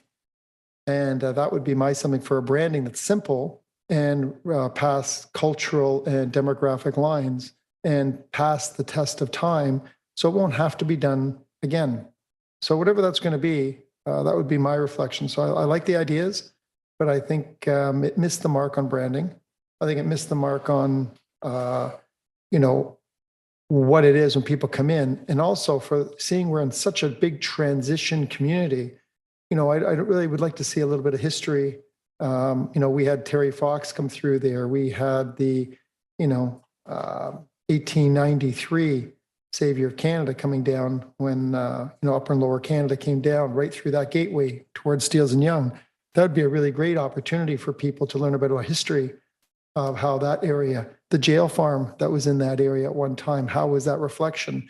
Maybe something, if you're going to do artwork, something so when people say, what is that we can get some place of a destination, given that there's going to be an immense amount of change in that area. Why can't that be a social piece? What if there's going to be nightclubs or what have you in that area, or how's that going to integrate with that sense of streetscape to make it a destination place, not just simply a transition hub for transportation and living only? How's that going to be welcoming? How does that work with other levels, other areas within Richmond Hill, Bayview Hill, Oak Ridges, Mill Pond? All of that, if you're going to use it as a gateway, should be reflection on what Richmond Hill is, just like Toronto is, just like Paris, when you showed the example in your initial outline. There has to be a branding recognized that people say, when I went on a vacation and I went there, look at this picture. I think some of those options miss that mark. And I think if we're going to create a quote unquote gateway, then that gateway should be a reflection of someone to say, look at that iconic difference. So that would be something I would hope that you would steer towards, and then whatever the outcome is from the public consultation. Keep in mind, this was done 9 years ago by council in 2013. Here we are in 2022. Where are we going to be in 9 years from now? And seeing that we really lagged our municipality of growth on any of our official plans or our plan from the 2006 plan, I hope that we can meet. I'm pretty confident that we could. I believe people here do want to reach their objectives and be part of a great organization. So where's that going to be going forward, and how's that going to be? Not simply a static approach on how we're going to do something on an idea that has no context. So that would be my comments. Thank you. Thank you. Regional Local Councillor Pirelli. Well, thank you. Great presentation by staff. I have a lot of appreciation for designs. We're all different. I like to drive convertibles. Other people have to have a hardtop. Some people want old classic cars like me. Others want new, fast, luxury cars or sports cars. So we all have different tastes. We understand that. We're trying to find something that, is going to be iconic. And we need to get it right. I think I'd like to move an amendment, Mr. Chairman, that we direct staff to open up a competition to our residents of Richmond Hill, or to anyone that wants to participate. I think we can utilize the talents that we have in our community to design something for our community, and at no cost to the taxpayer. Incorporate that as part of the public consultation. I believe we did that with the statue in front of the Center for the Performing Arts. I look at the designs that are there, and it's hard to envision what it's really going to look like. We've got the TOC. That's going to take a lot of. It's going to be a huge distraction to the eye. To suggest that when there's 80-story buildings built in that location, that people driving along the 407 or Highway 7, their eyes are going to go to these little lighted posts on the Yonge Street median at Garden Avenue. I don't see that. So maybe we're going to spend a lot of money for something that's not going to have such a huge impact. Maybe we don't need something so elaborate. I don't know what the answer is. I know that in 1978, my dad and I built our house on Garden Avenue. I've been there since then. I moved out in 91 to where I currently live in Richmond Hill. So, I've seen the transitions that Richmond Hill has taken place. I remember the jail farm back in the day.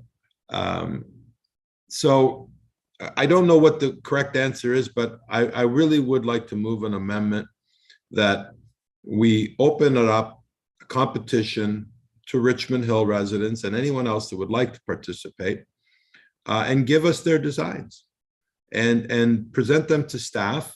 And then, staff can present those designs, send them to members of council in advance, and see if there's something that piques our interest. But let's get that done in the next 2 or 3 months, so that at least in September, at that first meeting, we can have those designs presented to us, and hopefully get a conclusion before the end of the year, if there's something that we really like. If it's not, then I say we wait.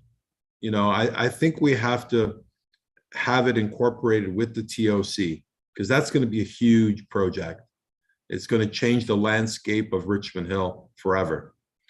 I think for the better. Let me just read what the clerk has captured here. The staff be directed to open a competition to Richmond Hill residents to design the Yonge Street and Garden Avenue gateway lighting feature. Perfect. That would be my amendment, Mr. Chairman. Thank you. Okay, thank you. Let me just see here. Sorry about that. Can I just ask a question of staff, just for clarity? On page 10 of the staff report, in the public consultation section, it does talk about written and artistic submissions from the public. I'm not sure whether this, I mean, this is fine. I don't disagree with this as an amendment, but is this what the staff report meant? Through to the mayor. Indeed, our public consultation program as proposed can indeed generate design concepts directly from the public. The three options that you saw in the presentation were for discussion only. We certainly weren't asking council or the public to select any of those three options. It was just to get the conversation going. And, without a doubt, we would totally welcome people to design something and submit it to us. Okay, thank you. Just for clarity, so that's on page 10 of the staff report, but at this point, we've got an amendment being proposed. I'd like to look for a seconder. Councillor Chan, are you willing to second? Yes, actually, thank you, Mr. Mayor. I was about to ask the same question you just posed to Mr. Lee, because the key word is that artistic submission. But the spirit, I understand the mover is certainly, and I think it's mentioned early on, to the extent that we have local talents with that artistic submission, certainly is something that we're talking about, a sense of pride coming from our own residents in Richmond Hill, certainly is something that I would support. Thank you. So I'm happy to second it if it's staff also see that is something they can accommodate and that's this direction from council. Thank you. Okay. Anybody else on the amendment? Councillor Munch. Good day. So I heard the mover say a date in September. I don't see it in the motion here. I was actually going to ask the mover if they could do that to July. I'm not sure with our current situation with an election year, what have you, if we're going to be doing anything in September. I also didn't see a date here of that competition, reflection of what his words were. So what I heard is that the mover wanted to move a motion to get public input and or other. I also, if he does that, I'd like to have some comments. So again, reflection back to the mover, if they'd be willing to put a date on there as to when that can be done, so I can comment. Councillor Munch, allow me to make it more clear. Yes, I'd like the competition to go out. Of course, I leave it to staff to offer a nominal prize, as we've done in the past, if a design is selected. But yes, I do want the report to come back in September. I believe we have meetings in September, and so that those designs can be presented to council for us to consider at that time. So if the clerk could put that in there, that nominal prize be awarded to the recipient whose design is accepted, and as well as that those presentations, those designs be brought to council, first council meeting in September. It gives staff some time to announce the competition, gather the designs, and then do a little report to members of council. Let me just read what the clerk has written.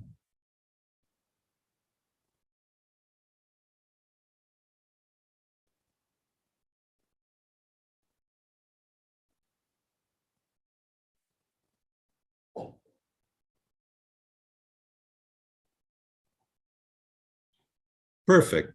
Does that help members of council? I hope it helps so that we can get a unanimous decision on that. Councillor Chan, I think, has seconded it, Mr. Clerk. You're asking? So go ahead, Councillor Munch. Okay, so from experience and from my relationship of the Toronto situation, I would hate to see that happen to Richmond Hill. Toronto was up for a lawsuit with regards to its Toronto design, and they move forward in a similar way. So I think the prize, we need to have clarification on that, because if someone's doing work or how that goes forward, we don't want to have any problem going forward. So I think that nominal prize needs to be clarified as to maybe, some framework on that for this motion, because if people are going to be doing work, what is the frame of that prize? Is the prize going to be a Tim Hortons gift card? Is that going to be where's that going to be? So that needs to be cleaned up. I like the concept where we get people engaged and that the party that are coming forward, and if we down the road choose that type of design, that there's some compensation or recognition of that that's of a reasonable nature relative to the design and icon of what that is. So I like the idea. I just hope that we're clear here. I don't even know how we get to that nominal prize and where we're going to go from there. Love the idea. Think it's the right thing to do, but I think it needs to be cleaned up a little bit, which is why I asked you the question. Point of information. Yep. Yeah. Mr. Chairman, Councillor Munch is absolutely correct. Can we add a B there as well, that whatever the competition parameters are, that they be cleared with our legal staff? Sure, Mr. Clerk, after the fact, can you put that in? Thank you. No problem. Councillor Munch, I think you can go ahead while we're he's doing that. Love the idea. I think we should be doing it, hoping people or firms and design firms and people come forward and they know that they'll be recognized. I would ask that beyond that point H that you talked about city staff, that I think maybe in consideration or something to that effect should be there. I'm just hoping that we can get the spirit of this to get it right, and that we do things in a reasonable, responsible fashion, so we get people who are going to be putting these types of concepts forward, that they recognize that they're doing so, in a manner that's going to be reflection in their effort that they're doing. So I hope we do it. Thanks. Thanks, Councillor Munch. Regional Local Councillor DiPaolo. Oh, I'm sorry. Actually, I wanted to speak of the main motion. Yeah, I'm sorry. Actually, did you want to speak on the amendment or the main motion? No, on the main motion. Okay, my apologies. I'm looking in the wrong column. Okay, I don't have anybody else on the amendment. If I may, I'm fine with this. And as I mentioned before, this was already part of what the staff was doing. But I think that, adding this clarity that, council thinks that it's a good idea to have the public participate in this, I think is worthwhile. I just would make one comment, and we don't need to deal with this now, but we kind of touched on it. Councillor Munch kind of touched on this as well, that if somebody's going to come up, if some artist, either professional or not professional artist, is going to come up with some really fantastic design that we end up going with, I think we need to be careful that we are, acknowledging and compensating that person to the degree that they need to be, because I think sometimes we do take advantage of the talents of artists. And I think in this case, this is a pretty big deal. But I think that covers, I'm sure staff will look into that. And, I think it is a good idea to add this element to any elements that we've had from our hired staff about design elements. You never know, you might come up with something really great from our community. I know we have great artists in our community, that would be happy to, I'm sure would be happy to participate in this. So I'm happy to support this. And unless we have any other comments, we could take the vote. All those in favor of the amendment in front of us? Aye. Looks like that goes unanimously. So thank you very much. So back to the main motion as now amended. And Regional Local Councillor DiPaolo, you are next on the list. Thank you, Mr. Mayor. I fully support this. I thank staff for this report, for the work they've done and they put into this so far. Perhaps engaging the public in a more meaningful way will be a good exercise. But I'm really hopeful that through the public process, a proper design will emerge. I think we need a bit of a grander scale, a real something that can really identify Richmond Hill. Richmond Hill needs some identifying feature, or something that can tie into all that makes Richmond Hill great, all the different things that we have to offer. So I'm hopeful that we can do that. Now, I know there's constraints and limitations. This median is only a small land area, and there's limitations, and I think that has to be made clear to the public and to others as to how tall a construction can be and how elaborate it can be. given that it's in a small space. But I have a couple of questions, Mr. Mayor, through you to Mr. Lee. Does the city of Richmond Hill own property on the west side of Yonge, south of this median? Seems like Through there's. the Mayor to Councillor DiPaolo, on the west side of Yonge Street, I'm not sure that we do. I just don't quite know the answer to the question. The region owns the median itself, where we propose to put the infrastructure. Do we own land to the west? Not sure. Okay, well, it's either us or TRCA, and there's a lot of public space on the west side of Yonge Street, south of the Hindu temple, between there and the 407. At the end of Langstaff Road, there's it's probably 3 or 4 acres, and then if you take our stormwater pond on the east side of Yonge Street, that's a City of Richmond Hill owned, I'm certain, on that side. I think it's 11 or 14 acres, and somehow if we could incorporate the use of those two sites with I don't know what can be done. You don't want like a McDonald's M from the properties we own on either side of Yonge Street, but some sort of archway that maybe connects to this median and then over across Yonge Street, a true arch or entrance feature, something that's more elaborate, that says you're now entering Richmond Hill.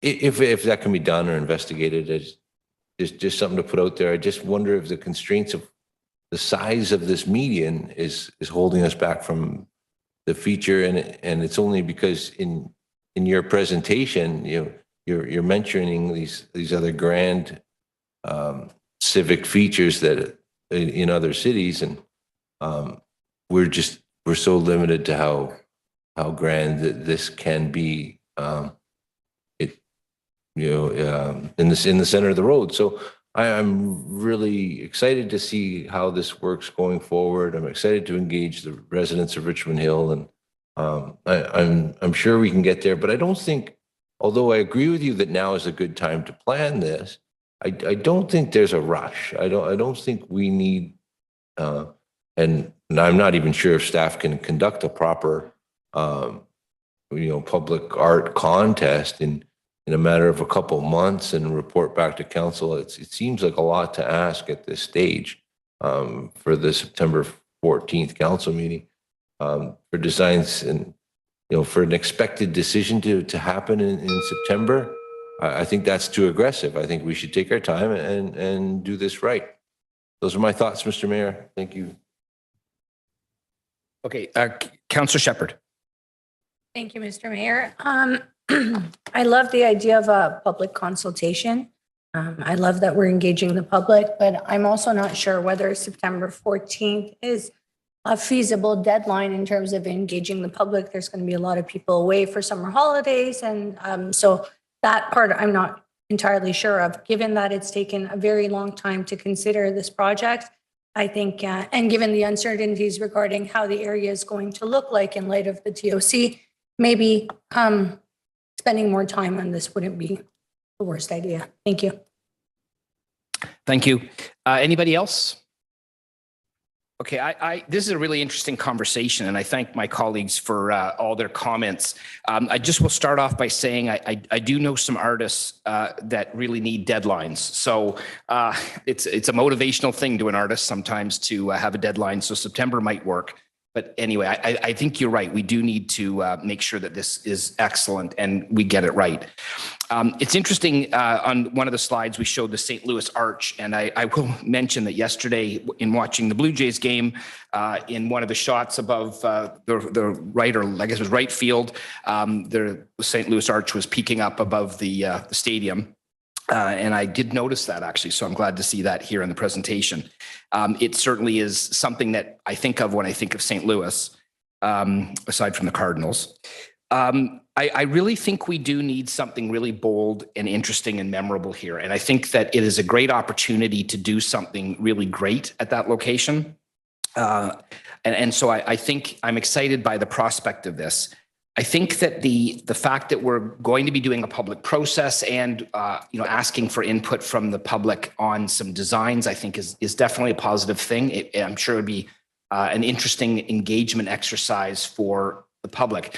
The one thing that I do know about this is that we're dealing here with art, and art is never loved by everybody. And that's what art does, is that if you love it, you talk about it. If you hate it, you talk about it.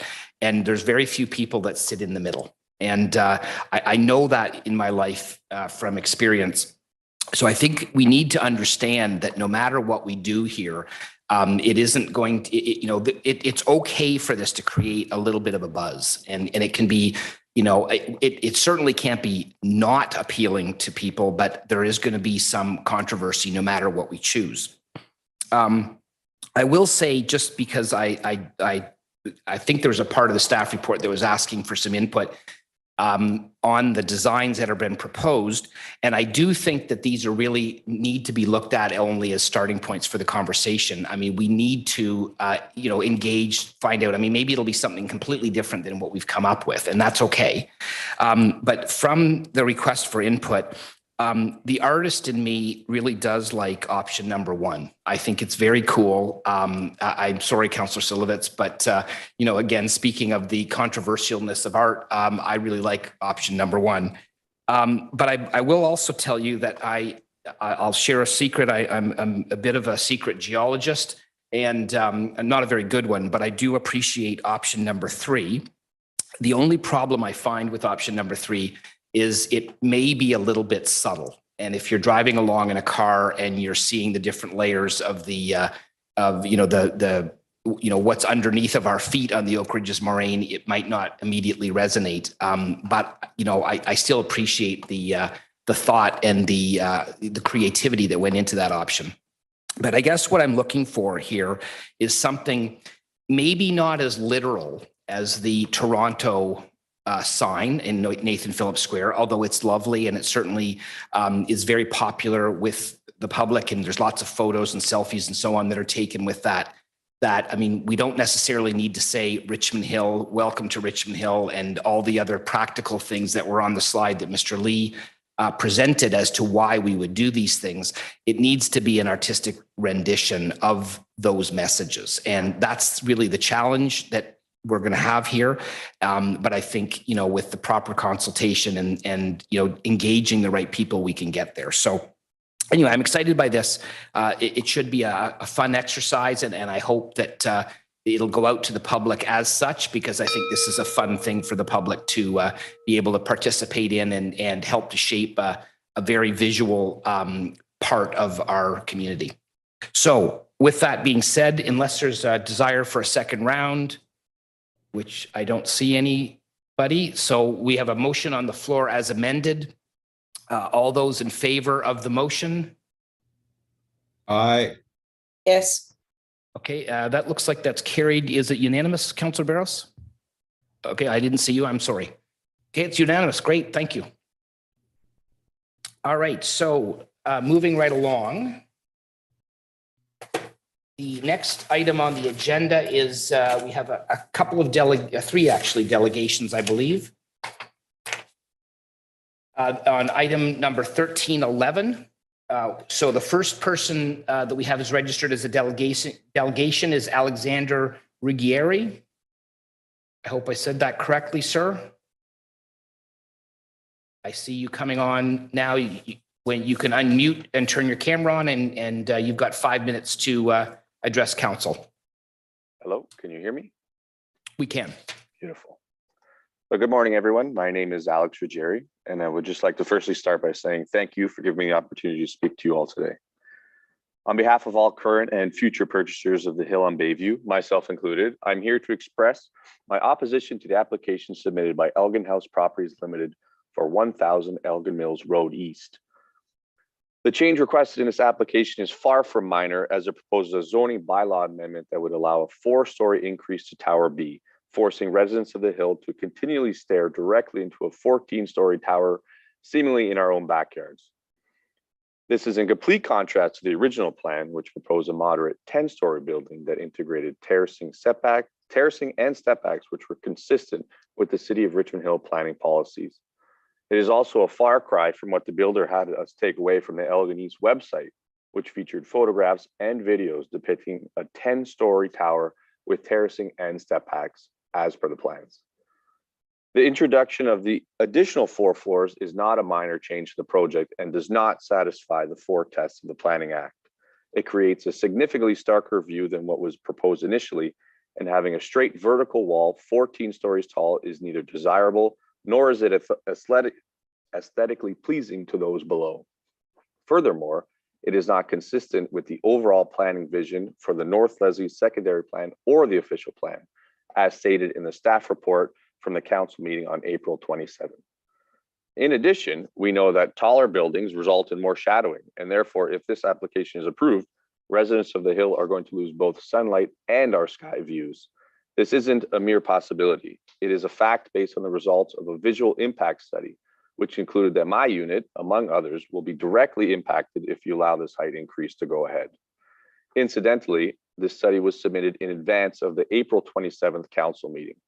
I have since come to learn, however, that the submission was retracted before the meeting and the builder is yet to explain why. Like my fellow owners, I did my homework before purchasing at the Hill, and my decision to buy was based on my satisfaction after reviewing the prevailing approvals that were in place for both the Hill and the surrounding developments. The scale, the density, the aesthetics of 1000 Elgin Mills Road East, everything looked in order. But now the applications being submitted in a piecemeal manner are slowly but very surely eroding the original vision for this building and completely shifting the neighborhood we thought we were buying into. I'd like to end by citing the closing statement by the Richmond Hill Planning Department in the aforementioned staff report. I quote, "Staff is of the opinion that the subject applications do not represent good planning and therefore cannot support the applications. Accordingly, staff recommends that council refuse the applicant's official plan amendment application." This brief statement echoes the sentiments of myself and all those with a vested interest in the Hill, and I respectfully ask you to please decline the height increase proposed by Elgin House for 1000 Elgin Mills Road East. Thank you again for allowing me to speak today, as well as giving me your attention and consideration. Thank you. Thank you, sir. The next delegation that we have registered is Billy Tung from KLM Planning Partners. Go ahead, Mr. Tung. You've got 5 minutes. Hi, good morning. If I can have my slide, if I can just go to slide number 7. And I'm sure this council has seen these slides previously, and I just want to again reiterate. We've heard concerns from purchasers from the Albay properties next door, and just wanted to reiterate again some of what we've heard just now from the previous delegation. The currently approved 10-story building does not have any step backs or terracing. I do note that having checked the sales website for, I guess, the Hills development next door, it seems to depict a step back terracing building form that was in a previous iteration that was not the final version that got approved. So I wanted to clarify that point. Again, the policies of the official plan actually does not require any step backs, as I've highlighted in this policy, and only require the angular plane to be from a low density residential, again, with this depiction as to where that angular plane goes. If we can just skip to slide number 11, I believe, or 10, sorry. Again, in terms of the sun shadow impact, we've demonstrated this to council at the last council meeting, just highlighting what was submitted in part in support of the application. As you can see, worst case scenario in the December longest winter solstice timeframe, the longest shadows cast happens to not be on the stacked townhouse to the west in terms of the additional tower height. The shadows being cast are from the stacked townhouses that are south of the south of the proposed 14-story building.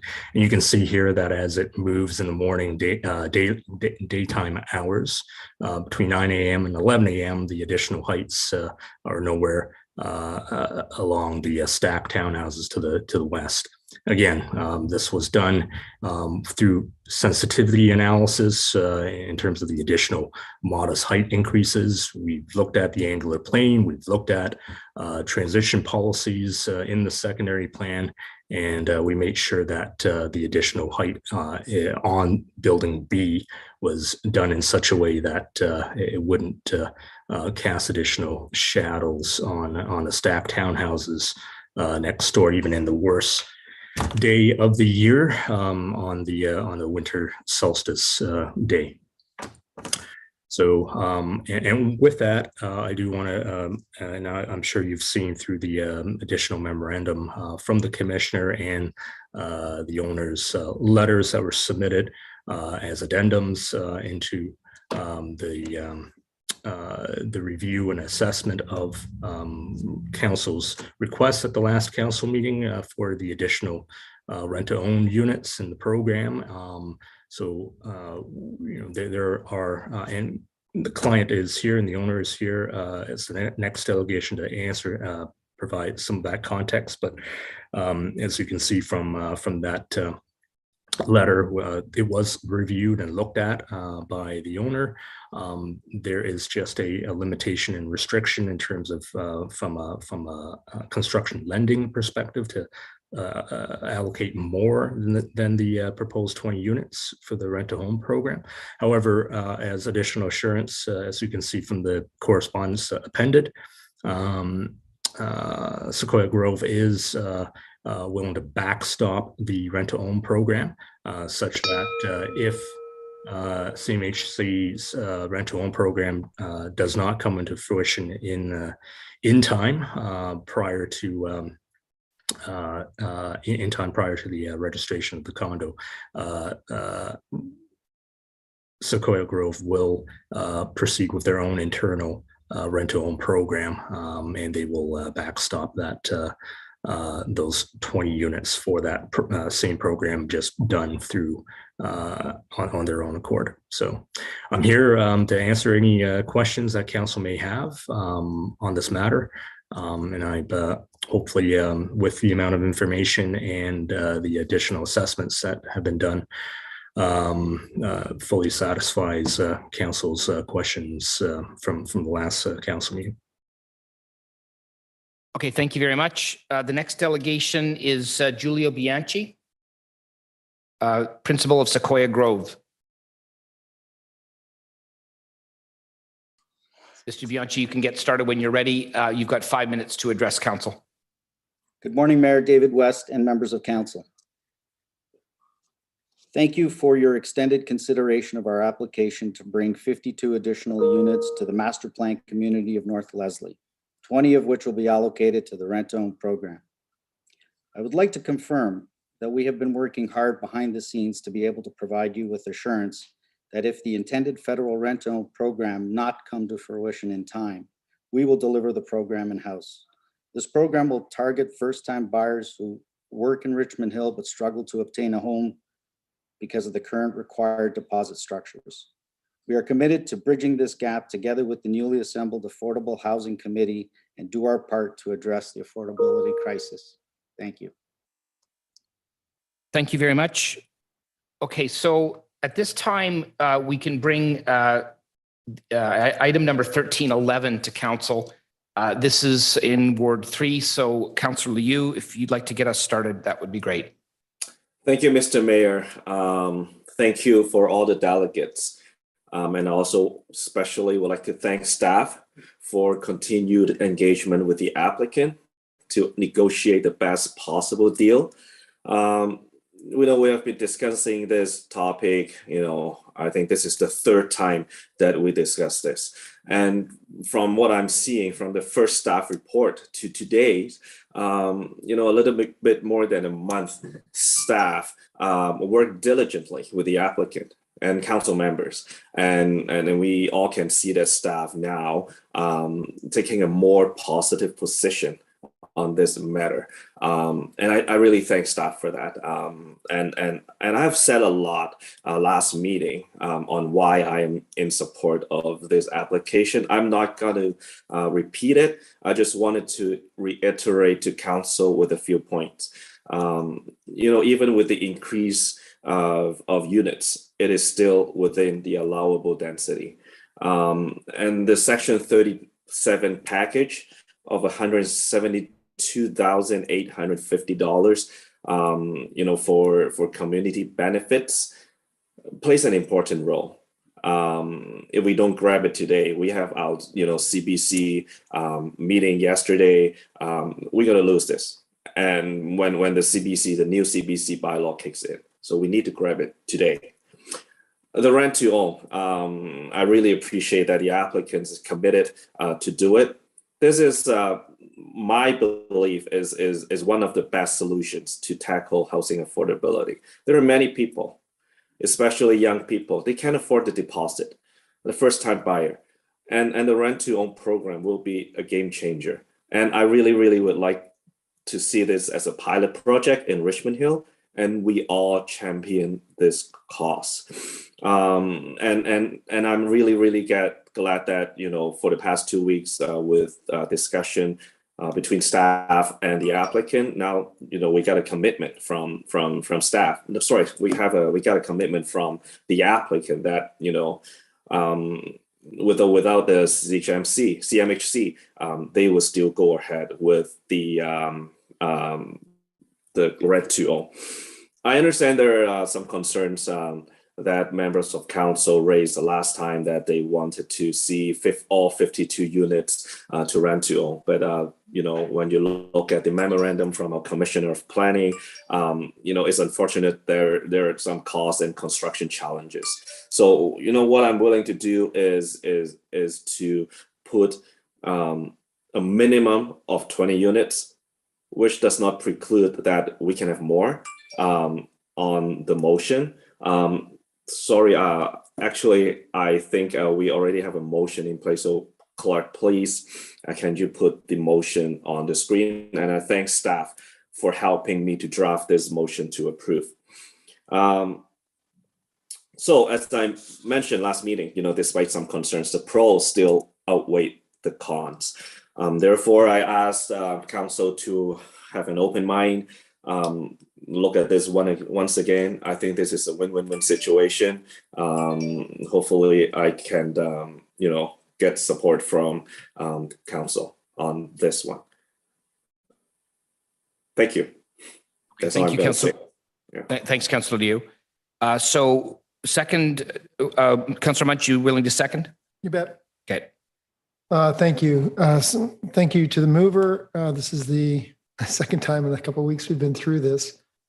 And I too would hate to see this opportunity. The applicant is putting some housing affordability forward, has made some concessions, is moving some pickleball and others, has worked with the local councillor and staff, has been here numerous times. This is going to potentially be a pilot project for other municipalities. I thank the applicant. I thank the local councillor for showing the leadership. I thank staff to work with the applicant and the local councillor. I'm hoping we can get this done. We have a housing crisis. I keep saying it. This council has never endorsed it, never seconded it. This is an applicant who is making an effort to serve this community and work with others. You have the local councillor support and other support. I'm happy to move forwards, and I think we got to get on with it in a really important time. Thank you. Thank you.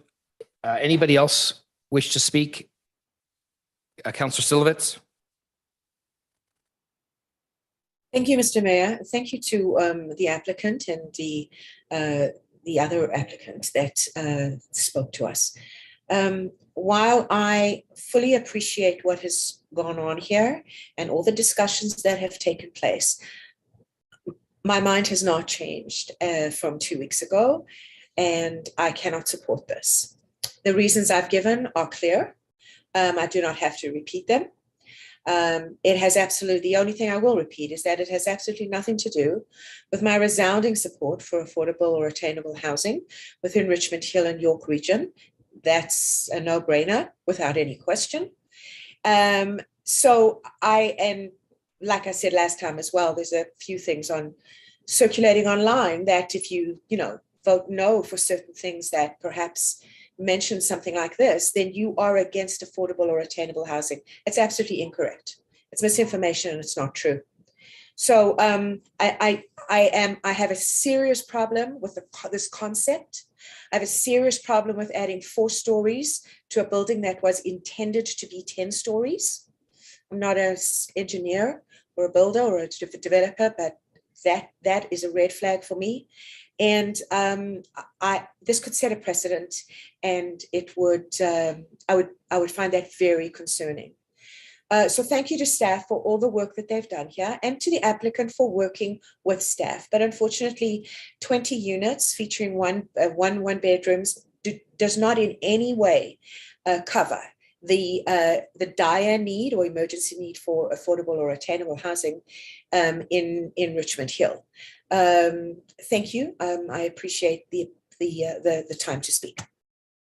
Okay, thank you very much, Councillor Silovitz. Councillor Shepherd, DiPaolo, and then Chan. So go ahead, Councillor Shepherd.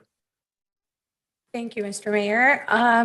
Thank you to the applicant and to the delegates for coming forward and speaking. Over the past 2 weeks, I had the opportunity to have email correspondence with the applicant to express my concern with the manner in which this increase was proposed, and to see whether or not there's a feasibility, there's any a possibility to increase the number of units that they are committing. While I appreciate the commitment and the guarantee that those 20 one-bedroom units, rent-to-own units, will be committed, notwithstanding the CMHC program, I do believe, first and foremost, with law and order and good governance. And I believe in our planning principles, and I believe they're there for a reason. And I don't believe we should do first and seek permission later. I'm afraid that by approving this or agreeing to it, we will set the wrong type of precedent in this city for future applications, where applicants will just consider this a bypass to our regular planning process. I believe the message is great. I will reiterate that this has nothing to do with my stance on housing affordability or affordable housing. So to those that will use this as an opportunity to send me some emails, no, I'm not against affordable housing, contrary to what's stated on some websites. And I will continue to support the concept of having conversations about housing affordability, affordable housing, but my decision has to be no in this case. Thank you. Thank you. Councillor DiPaolo. Thank you, Mr. Mayor. I don't think anything's changed from when this was before us the last time. Our professional planning staff has recommended a denial of this request based on it not meeting the proper planning criteria. The shadowing study was presented by the delegate, and certainly it doesn't have the impact, but the angler plane implications are presented from one point of view by the applicant, and our city staff has a different contention. Our city staff would be prepared to defend this at the OLT, and I don't think this applicant would be successful. And in the middle of this project, I don't think they're going to appeal. I am all for solving the housing affordability crisis that exists in Richmond Hill, and finding creative ways to do that. But bad planning is not the way to go about it. We would not put a 14-story building in the middle of any other concession block in Richmond Hill. We wouldn't put one on Donhead Village or Harding or any other collector road going in between a concession block. That's what this is. This is not a transit supportive area. It doesn't jive with any of the principles that we have adopted for our official plan, both in 2010 and what's contemplated in our update. So to concede to this request on the basis that they're going to be making a community benefit contribution or implementing a rent-to-own program that I truly don't believe we have any guarantee. You know, if they are, that's nice, and you know that's great. But this is being supported by councillors that have voted against thousands of units of purpose-built rental on Yonge Street, and those would accrue community benefits in the millions that can be used towards low-income housing, getting more homes for York Region housing, and you know, all sorts of other community benefits in terms of parks and pickleball and other things. So, Mr. Mayor, I'm not against pickleball courts. I'm not against securing affordable housing, but I am against this application. Thank you. Thank you. Councillor Chan. Thank you. I have to be very candid. I'm really struggle with this particular motion that in front of us. And in fact, you know, the previous meeting. On one hand, as was the first delegate was saying, the revised application to add another 40% of the original approved project is something that all the purchasers have not anticipated. And that, to me, that's the one aspect I really have concern about. The other concern about is raised my colleagues in front of us, and I think I mentioned that before as well, that it sets a precedent that, you know, get something have approved by the city, and then in this case, even after construction has begun, then come in with another addition. So now that is a concern I have, and I'm struggling because I'm trying to balance with that. It is something that we are seeing an applicant that really trying to be creative, and also in particular offering this rent-to-own program, even in spite of CMHC is not really committing in any way, it's in infancy and so on. But it's a concept I honestly believe we are looking towards to have one of the tools or suggestion or solution towards the housing, address the housing affordability. The rent-to-own program is something to look at. In fact, I did talk to a good number of people about, is this going to work, rent-to-own, and how viable is it? Now, I would hope, and I hear the word that local council have mentioned about as a pilot. Now, I'm leaning towards with this struggle to have the support this particular motion, but not to say that to something that we'll be doing all the times. I would really have a qualified support in the sense that although the applicants say they might not be able to do more than 20 units, but I honestly want them to look at in the spirit of this is something, is an exceptional situation, one-off, and I hope that the other applicants in the pipeline or other situations will see that doing something more creative, like rent-to-own program, for example, and other means to help the city, to help the community, to help the public, to address the housing affordability, to offer wider range of housing units, wider range of how to finance, and of course, it takes other partners to get to it.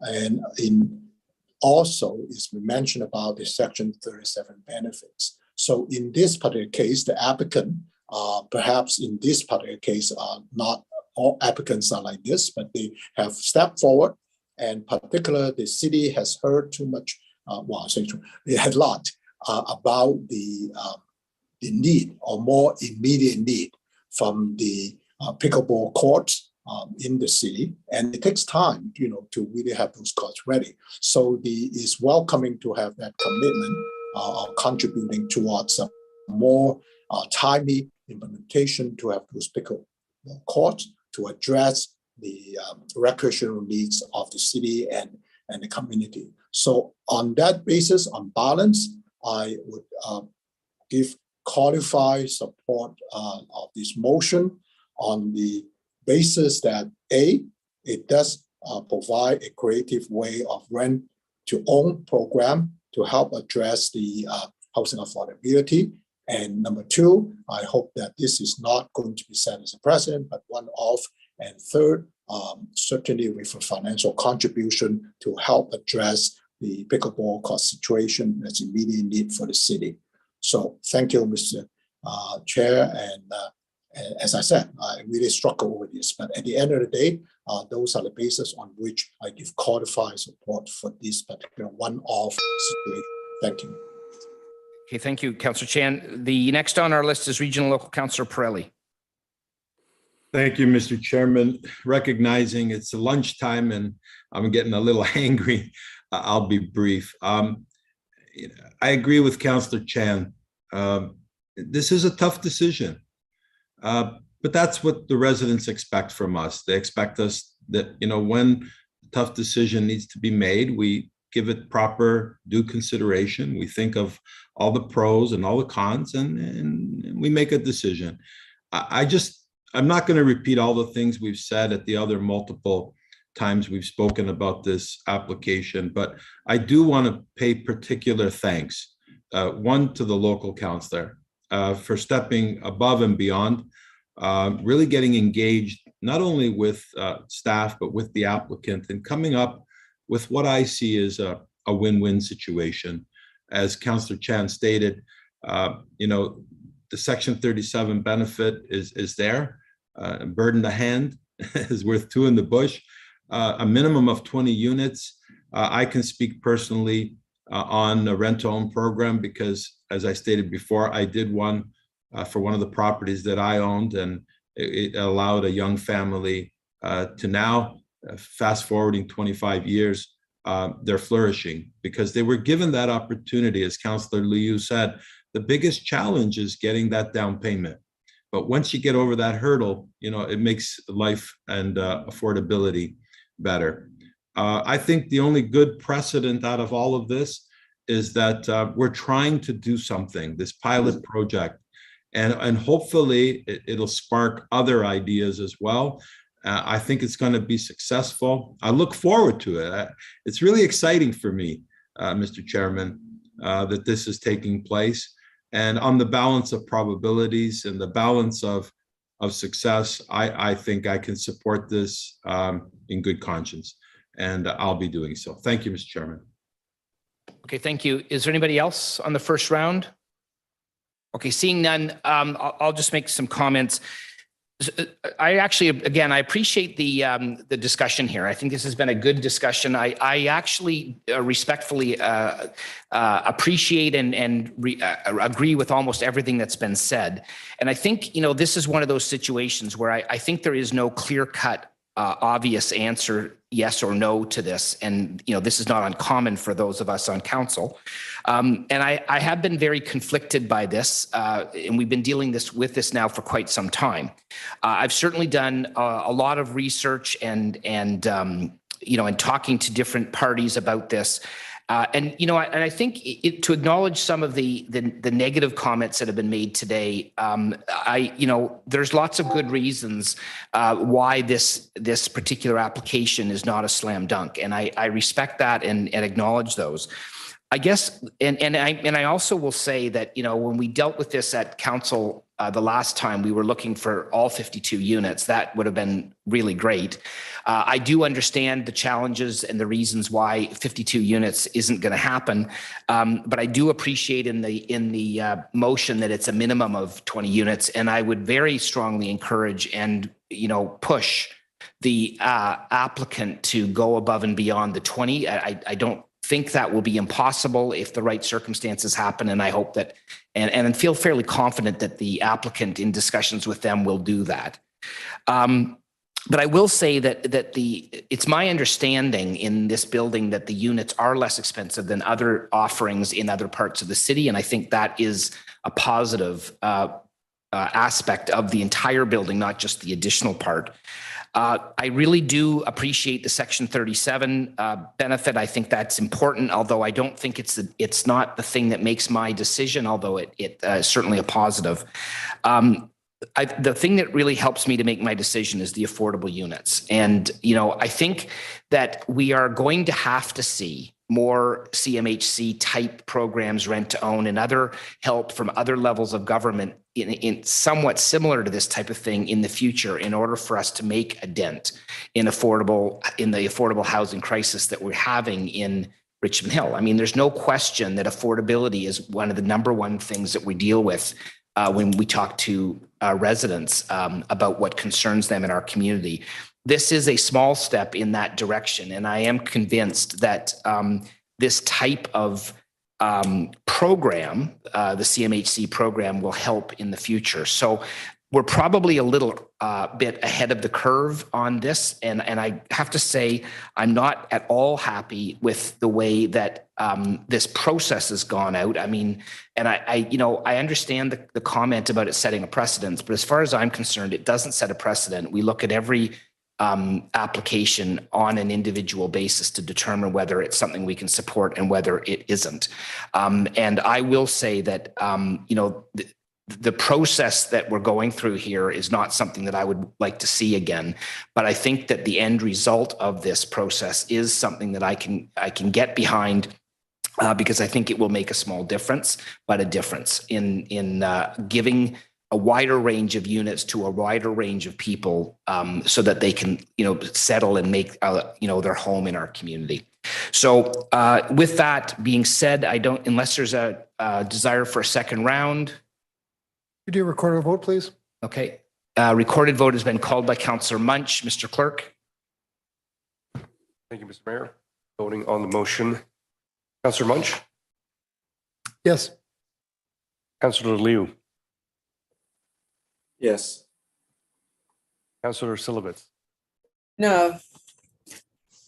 Regional Local Councillor Pirelli? Yes, please. Councillor Chan? Yes. Councillor Shepherd? Unfortunately, no. Councillor Barros? Yes. Mayor West? Yes. Regional Local Councillor DePaula? No. That motion carries. Okay, thank you. So, Council, we have one more item, I believe, on the agenda. It is 12:05. I would suggest that we plow through and hopefully we can take care of this next item quickly. I am cognizant of the fact that it's lunchtime, but with everybody's indulgence, which I think I'm seeing, the last item on the agenda is 13.9, Age-Friendly Community Needs Assessment, and Councillor Chan asked for this to be separated. So Councillor Chan, over to you. Thank you very much. It won't be too long. Mr. Mayor, I pulled this item for a couple of reasons.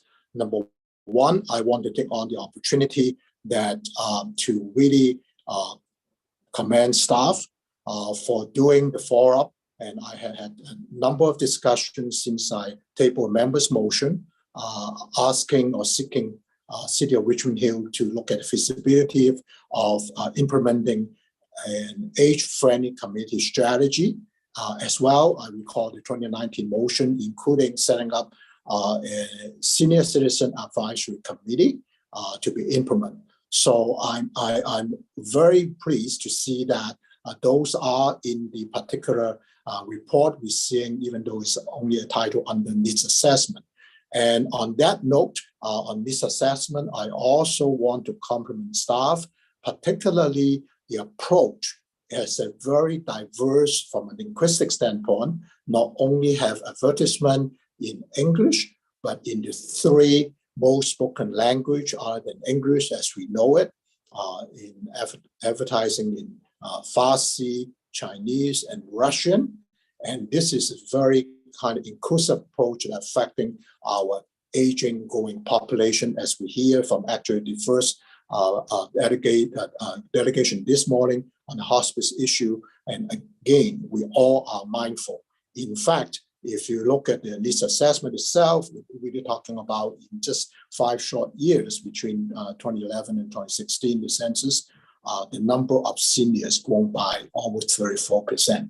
Last time when I make the motion, 2019, based on the information, 14.6% between population seniors. Now it jumps up to 17%, as we all know, based on most recent data. So I thank staff on that. And I also have 2 particular aspects I want staff to take notice. Number one is already mentioned about that the people who provided input, more than 800, which is amazing. Outdoor spaces are important. And I would ask that staff perhaps to look into the not only just what page 5 report is saying, increase outdoor programming, to really expand on including more outdoor exercise equipment. For example, I push very hard and happy to see in the revitalized the David Hamilton Park. We have a range of outdoor exercise equipment, a table tennis outdoor. And in fact, many of the residents in Ward 6 compliment that, and that's a welcoming change. And there was no mention about outdoor equipment. That's why I want to raise it here, and so that staff will take note. Or even simple things for stretching. It's not just for seniors. Anybody could be able to do that. Now, so one aspect I do want to say that, because part of the motion is I'm moving now recommendation A, B, and C as the report. And at the B, I just want staff to take note on page 4. I understand that the table was probably just follow the successful path for Cultural Leadership Council, but might want to make a revision to make sure the approved terms of reference does refer to the Age-Friendly Community Council and not the other one. And with that, I actually just want to have a clarification for you, Mr. Chair, to staff. And actually, I did make them aware that's something I want to have more feedback on, is on the citizen member that we're talking about having 12. Initially, I thought is 2 for per ward, but also noted that it was meant to cover in a more diverse way, age, gender, and ethnic background. So the question through the chair to staff is, are we talking about designate 2 for each category being mentioned on page 4, and the response that staff had mentioned to me through Mr. Chair? Okay, thank you, Councillor. I think I see Mr. Hearn on the screen. Mr. Donald, do you want to take that? Yes, through you, Mr. Chair. So the intent is to try to accommodate 2 community members per ward, with ensuring that we're trying to achieve the diversity as identified within that chart and table. So not to handcuff staff, depending on the applications that we receive. Thank you. And I do understand in my previous consultation with staff that the council in the future, when established, will be chaired by, I believe, our director of recreation. So one aspect, I do see the mayor or delegate or designate. I was wondering whether consideration that would be, I wonder what staff was in this case. What about additional members of council that on this particular council through Mr. Chair, in terms of the membership composition? Mr. Hearn? Yes, so definitely we have the mayor designate, and certainly the mayor could delegate someone. Staff can take that back for consideration if you would request that there's an additional member of council to be added to that. Yeah, and so if it's not going to make it complicated, that I would say the terms of reference on the motion B, the item B, as rather than as outlined, as outlined, plus consideration of an addition of a council member in the membership composition, as well as I guess it could be considered typo or an intentional change reference to the Cultural Leadership Council and change it back to the AFCC, so that's proper. And that would be my complete motion. And because taking into account there's also other related accessibility advisory committee, and I think it's good to have more than the mayor or mayor designate, but additional council members to be added. So those are my motion. And again, thank you, staff. And I think that over 800 people respond. That is phenomenal, if I may say so. Thank you. Okay, thank you, Councillor Chan. Mr. Clerk, if we could put that up on the screen. Councillor Silovitz, you had put your hand up. Would you be willing to second that?